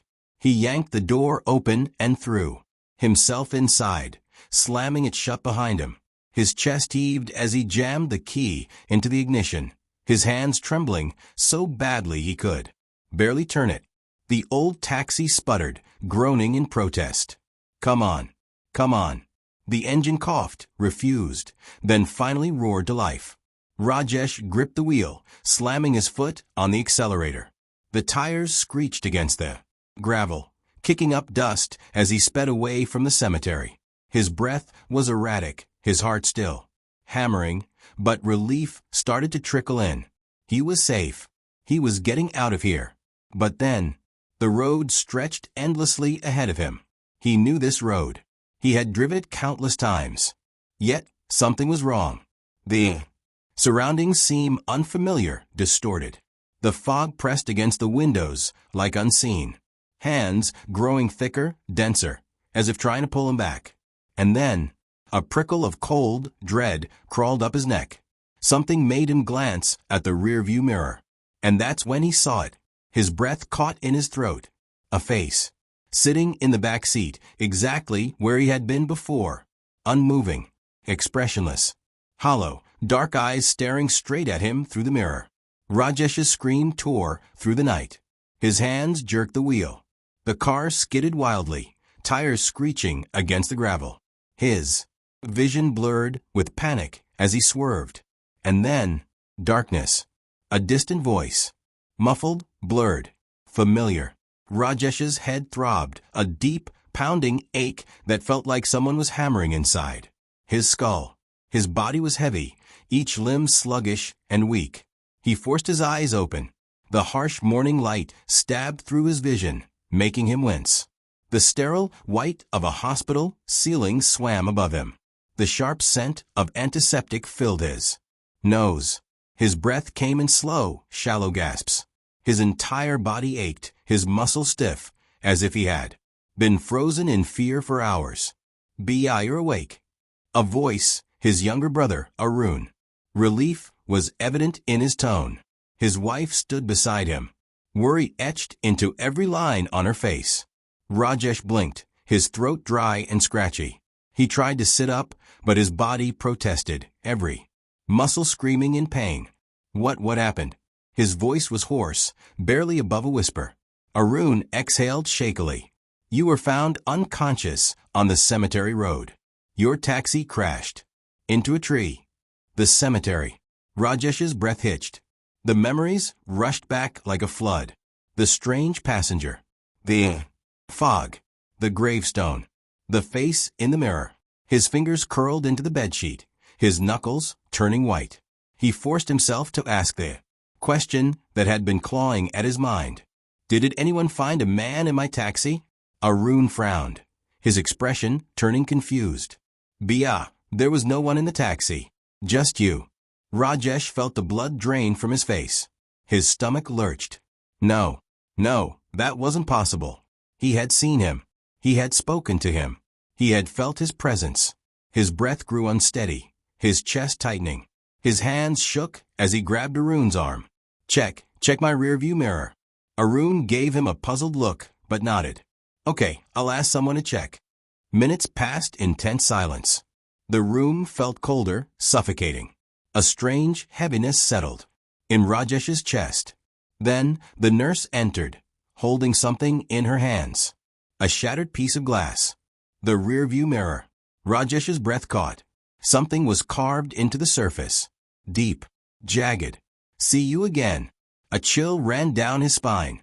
His fingers went numb. And then, for just a second, he saw the reflection. The hollow, dark eyes staring back at him. Unblinking. Waiting. And then, the reflection smiled. No one in the neighborhood ever talked about the house at the end of Blackwood Street. It had been empty for nearly 3 decades, its windows covered in dust, the paint peeling off its once white walls, and the front yard overgrown with wild grass. Some claimed they had seen shadows moving inside at night. Others swore they had heard whispers when they walked past it. But no one dared to go near it. That was until the Carter family moved in. Daniel and Sarah Carter had been looking for a house within their budget, and when they stumbled upon the listing for the Blackwood Street property, they couldn't believe their luck. A large Victorian house with a spacious yard, offered at a price much lower than anything else in the city. It seemed like a dream come true. The real estate agent hesitated when they inquired about it, mumbling something about the house being difficult to sell, but when they insisted, he finally agreed to a showing. The moment they stepped inside, Sarah felt an odd chill run down her spine.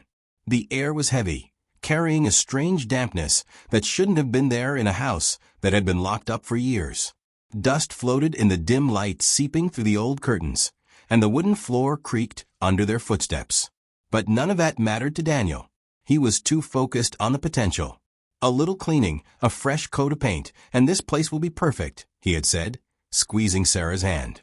Their 8-year-old son, Michael, wasn't as thrilled. He clung to Sarah's side, his wide eyes scanning the dark corners of the house. "Mom, I don't like it here," he whispered. "It smells bad." Sarah knelt beside him, brushing his dark curls away from his forehead. "It's just an old house, sweetheart. Once we clean it up, it will feel like home." Michael didn't argue, but he kept glancing over his shoulder, as if expecting something or someone to appear. They moved in the following week. The first few days were spent dusting, scrubbing, and unpacking. Daniel worked late shifts at his new job, leaving Sarah alone with Michael most evenings. That was when the strange things began happening. At first, it was subtle. The kitchen faucet would start dripping even though Sarah was sure she had turned it off. The lights flickered, but she dismissed it as faulty wiring. Michael complained that he heard footsteps in the hallway at night, but Daniel assured him it was just the old pipes settling. Then, one night, Sarah woke up to the sound of whispering. It was faint, almost like the wind blowing through the trees, but the words were unmistakable. Soft, hushed voices, overlapping, murmuring in a language she didn't understand. She sat up, her heart pounding. Daniel was sound asleep beside her. She held her breath and listened. The whispers grew louder. Sarah turned toward the bedroom door. It was slightly open, revealing the dark hallway beyond. For a moment, she thought she saw movement, a shadow shifting against the dim light of the night. But when she blinked, it was gone. Shaking off the unease, she lay back down, telling herself it was just her imagination. The next morning, Michael refused to come out of his room. When Sarah finally coaxed him downstairs for breakfast, he wouldn't eat. His small fingers clutched the edge of the table, his face pale. "What's wrong, baby?" Sarah asked, kneeling beside him. He hesitated before whispering, "There's a lady in my room." Sarah felt a chill creep up her spine. "What do you mean?" Michael glanced toward the staircase, as if making sure no one was listening. "She stands in the corner at night. She has no eyes." Sarah swallowed hard. "Michael, that's just a bad dream. There's no lady." Michael shook his head. "She whispers to me." Sarah forced a smile, trying to keep her voice steady. "What does she say?" Michael hesitated, then murmured, She says she wants to come inside. Sarah's stomach twisted. That night, she stayed up late, sitting in the hallway outside Michael's room. Hours passed and nothing happened. Just as she was about to head to bed, a cold gust of air rushed past her. The hallway light flickered. Sarah's breath hitched as she turned toward Michael's door. It was open. Her heart pounded as she stepped inside. The room was empty except for Michael, fast asleep in his bed. But something felt wrong. The air was thick, suffocating. And then she saw it. In the corner, where the shadows were darkest, a shape was standing. Tall, motionless, watching. Sarah gasped, stumbling backward, her hand flying to the light switch. The moment the light flickered on, the figure was gone. The room was empty. She barely slept that night. The next day, she called Daniel at work, her voice trembling as she explained what had happened. He tried to calm her, suggesting it was just stress. But she could hear the doubt in his voice. Then, the nightmares began. Sarah dreamt of a woman in a tattered black dress, standing at the foot of her bed, whispering in a language she didn't understand. She would wake up drenched in sweat, her body frozen, unable to move for several minutes. Michael's behavior worsened. He refused to sleep in his room, begging to stay in Sarah and Daniel's bed. One night, as Sarah tucked him in, he suddenly grabbed her hand, his eyes wide with fear. "She's angry, Mom," he whispered. "She says we need to leave." That was the final straw. Sarah spent the entire night researching the house's history. What she found made her blood run cold. 30 years ago, a woman named Margaret Holloway had lived there. A widow, she had become reclusive after losing her husband and child in a fire. Neighbors claimed she had started speaking to someone who wasn't there, muttering in the dead of night. One evening, she was found hanging from the attic beams. Her last words, scribbled on the wall in her own blood, read, "She is in the shadows. She will not let me leave." Sarah slammed her laptop shut, bile rising in her throat. That night, she told Daniel everything. He finally agreed. They needed to leave.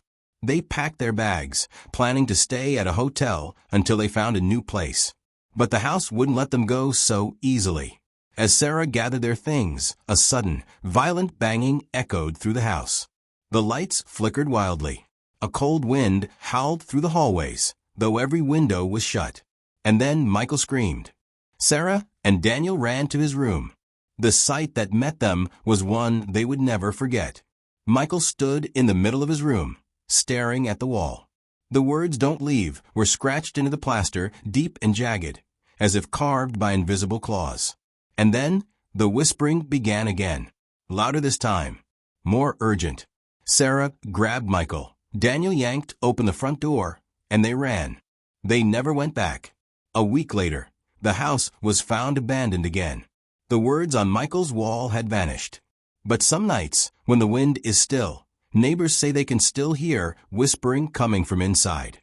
And sometimes, if you look closely, you can see a figure standing by the window, watching, waiting, for someone new to move in. The Carters never spoke of what happened that night. They checked into a motel on the outskirts of town, too shaken to think clearly. Michael refused to sleep alone, clinging to Sarah every time she tried to move away. Even Daniel, always the rational one, lay awake, staring at the ceiling, his face pale in the dim light of the bedside lamp. The next morning, Sarah called the real estate agent. She didn't bother with excuses. "We're leaving the house. Sell it, burn it, I don't care. We're not going back." The agent sighed on the other end of the line. "You're not the first ones to say that." Sarah gripped the phone tighter. "Then why the hell do you keep selling it?" There was a long silence. Then, in a voice barely above a whisper, he said, "Because it always finds new owners." Sarah's stomach twisted. She hung up without another word. That night, Michael woke up screaming. Sarah and Daniel bolted upright, their hearts racing. Michael sat on the bed, his small body trembling, tears streaming down his face. "She followed us," he sobbed. "She's outside." Daniel rushed to the window. At first, there was nothing, just the empty parking lot, lit by a flickering street lamp. But then, a movement, a figure barely visible in the darkness. A woman in a tattered black dress.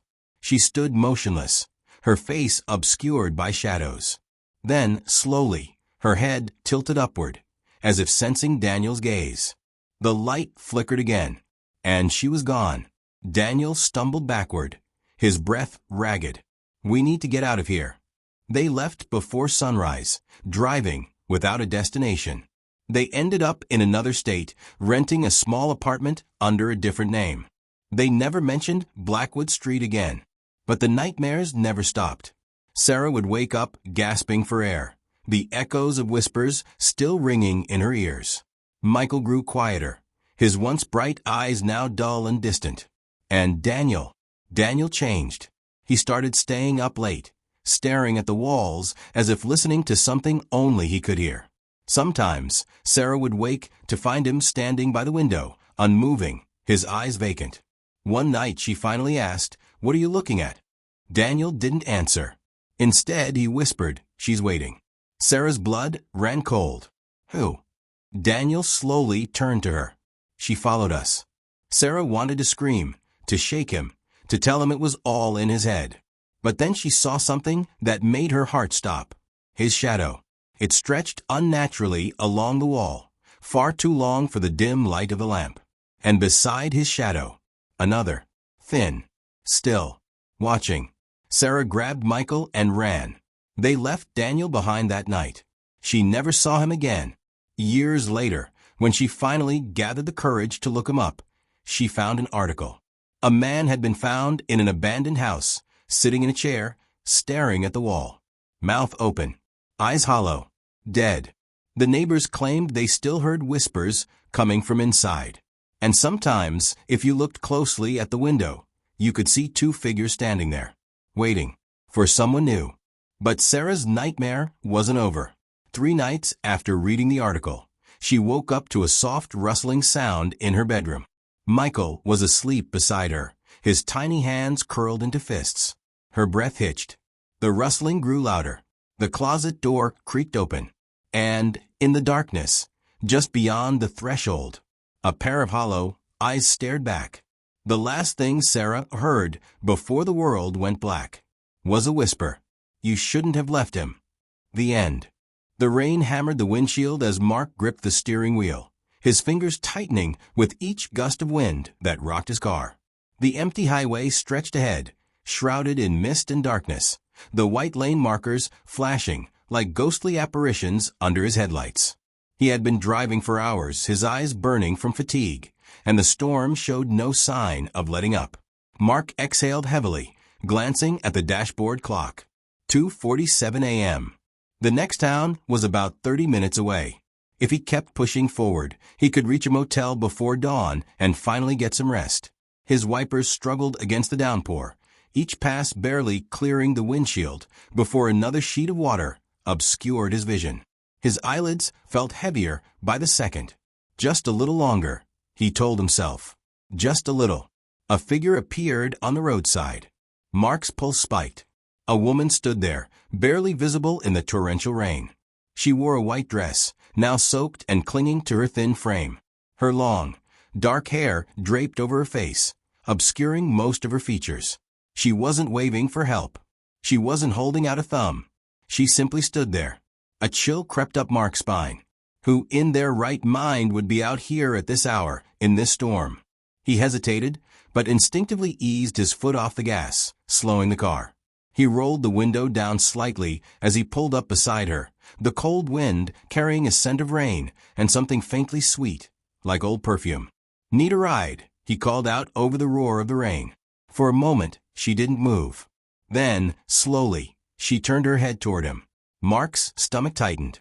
Her face was eerily pale, her eyes too large, hollow-looking in the dim light. She blinked once, then nodded. Something about her unsettled him, but he ignored the instinctual warning buzzing in his head. It was just a storm. She was probably just cold, scared, in need of help. He reached over and unlocked the door. She slid in without a word. Mark swallowed as she settled into the seat. The scent of damp fabric and that faint floral aroma filled the car. Water dripped from her dress, forming small puddles on the seat and floor. She shivered violently, wrapping her arms around herself. "You must be freezing," Mark said, adjusting the heater. Where are you headed? Hollow Creek, she murmured. Her voice was barely above a whisper, yet it sent a shudder down Mark's spine. He frowned. Hollow Creek? That was odd. The town had been dying for years, most of its buildings abandoned. It was the kind of place people left, not returned to. Still, he nodded and pulled back onto the road. The car's tires splashed through puddles as they drove in silence. Occasionally, he glanced at her. She sat stiffly, her gaze locked forward. Her hands trembled in her lap. He cleared his throat, trying to break the eerie quiet. Rough night. She turned then, too slowly. Her dark eyes met his, and for a second, Mark felt like his breath had been sucked from his lungs. There was something wrong with them, like looking into a deep, endless pit. I just want to go home. Mark's fingers tightened around the steering wheel. Something about the way she said it, ***, the way her lips barely moved, the emptiness in her tone, ***, made his skin prickle. The rain had settled into a light drizzle by the time they reached the outskirts of Hollow Creek. The mist thickened, curling between the skeletal trees and crumbling houses. The streetlights flickered weakly, their glow barely reaching through the dense fog. Mark swallowed. The place felt dead. Where exactly do you live? He asked, scanning the dimly lit street. She lifted a pale hand and pointed. Mark followed her gesture to an old Victorian house at the end of the road. His stomach dropped. The place was in ruins. The windows were black hollow, the front porch sagging under years of neglect. Weeds had overtaken the yard, pushing up through cracks in the broken pavement. The house looked abandoned. Are you sure? The seat beside him was empty. Mark's breath caught in his throat. He hadn't heard the door open, hadn't felt the car shift. And yet she was gone. His hands went clammy as he turned toward the house. A shadow moved in the upstairs window. Mark's stomach twisted. A flash of lightning split the sky. And in that brief moment of brightness, he saw her, standing in the upstairs window, watching him. Mark's pulse slammed against his ribs. His hands fumbled for the gear shift, yanking it into reverse. The tires screeched against the wet pavement as he sped backward. The house vanished into the mist, but the suffocating feeling of being watched didn't leave. He didn't stop until he reached a gas station on the edge of town. The fluorescent lights inside flickered weakly, casting harsh shadows over the empty aisles. Mark stumbled through the door, his heart still hammering in his chest. The old clerk behind the counter barely looked up. You look like you've seen a ghost. Mark swallowed, his throat dry. I think I did. The clerk's expression darkened. You picked up a hitchhiker, didn't you? Mark's skin turned cold. How did you know? The old man exhaled, rubbing his temple. Because you're not the first. Mark's breath hitched. What do you mean? The clerk's gaze was heavy. She's been dead for 20 years. Drowned on her way home from prom. They found her car at the bottom of Hollow Creek Lake. But people still see her. Always looking for a ride. Always trying to get home. A shiver crawled up Mark's spine. Slowly, he turned toward his car, dreading what he might find. The passenger seat was empty. The door was closed. But there, on the outside of the passenger window, a single, wet handprint. A whisper drifted through the air, so faint he could almost convince himself he imagined it. I'll always find my way back. Mark barely breathed as his foot pressed the accelerator harder. The car roared forward, tearing through the silent night. The road stretched endlessly before him, the highway lights flickering, casting long shadows that seemed to twist and stretch unnaturally. Beside him, she sat eerily still. Her dress, once soaked through with rainwater, was now pristine, as if time had reversed itself. Her hands rested lightly in her lap, delicate and unmoving. She didn't fidget. She didn't blink. She simply stared straight ahead, her hollow eyes reflecting the distant glow of the headlights. Mark swallowed hard, his grip tightening on the wheel. He had seen her vanish once before, had felt the weight of her absence in the seat beside him. But now she was here again, and this time he was determined. Hollow Creek, he asked, his voice barely above a whisper. She nodded, the movement slow, almost mechanical. Mark exhaled and made his choice. Not tonight. He yanked the wheel slightly, keeping the car straight, flying past the exit to Hollow Creek. The moment they passed it, a shift occurred, like something unseen had suddenly become aware of what he was doing. The temperature inside the car plummeted. A thick, suffocating cold filled the air, seeping into his bones. The windshield fogged over in an instant, his breath visible in the icy interior. The radio crackled violently, static screaming through the speakers, distorting into an unnatural, garbled whisper. "Turn back." Mark flinched. The voice wasn't his. It wasn't hers. It came from everywhere and nowhere at once. The girl in the passenger seat stiffened, her hands curling slightly into fists. Her breath hitched, a barely audible gasp slipping from her lips. The pressure around them thickened, the air growing heavier, like the weight of unseen hands pressing against the car, dragging it down. The headlights dimmed, flickering like a dying candle. Mark clenched his jaw and pressed the gas harder. The road ahead stretched endlessly, impossibly long. His stomach twisted. Was he even making progress? It felt like he was driving in place, like Hollow Creek was trying to keep them from leaving. Then, a whisper. "You can't save me." Mark turned his head slightly. She was fading. Her form grew translucent, a shifting mist of half-existence. Her fingers trembled, reaching for something unseen. "No," he said firmly, heart pounding. "You don't have to go back." The car shook violently, as if something had grabbed it from behind, yanking it backward. The tires screeched against the asphalt. The headlights flickered once, twice, then cut out completely. Darkness. Total. Absolute. Mark's breath came in short gasps. He couldn't see. The road was gone. The world outside the car had vanished. There was nothing but an endless, swallowing blackness stretching in all directions. And in that darkness, something moved. A shape. A shadow. It loomed just beyond the windshield, shifting, stretching unnaturally tall. Its form was amorphous, twisting in ways that hurt to look at. Its fingers, long, impossibly thin, dragged across the hood of the car, leaving behind deep, jagged scratches. Mark's pulse pounded in his ears. The radio crackled again, a broken, guttural voice rising through the static. "She belongs here." The girl shuddered. Her form flickered, fighting against whatever force was pulling her back. Her lips parted, and for the first time, her voice was more than a whisper. "Drive," she pleaded. Mark didn't hesitate. He slammed his foot against the gas pedal. The engine screamed. The tires skidded. The car lurched forward, tearing through the darkness. The shadow behind them howled. A sound that wasn't human, that wasn't meant for human ears. The headlights burst back to life. Suddenly, there was road again. Trees. Sky. The world had returned. The highway stretched before them, leading into the next town.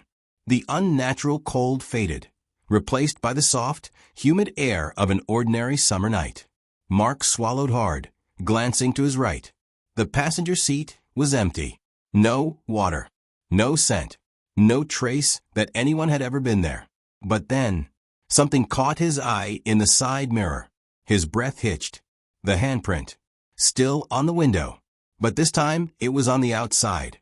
His fingers tightened around the wheel.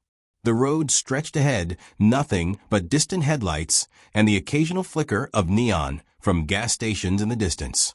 Then, barely audible over the hum of the engine, a whisper, so soft it could have been the wind. "I'll always find my way back." Mark didn't stop driving until he reached the next state line. And even then, he didn't look in the mirror again.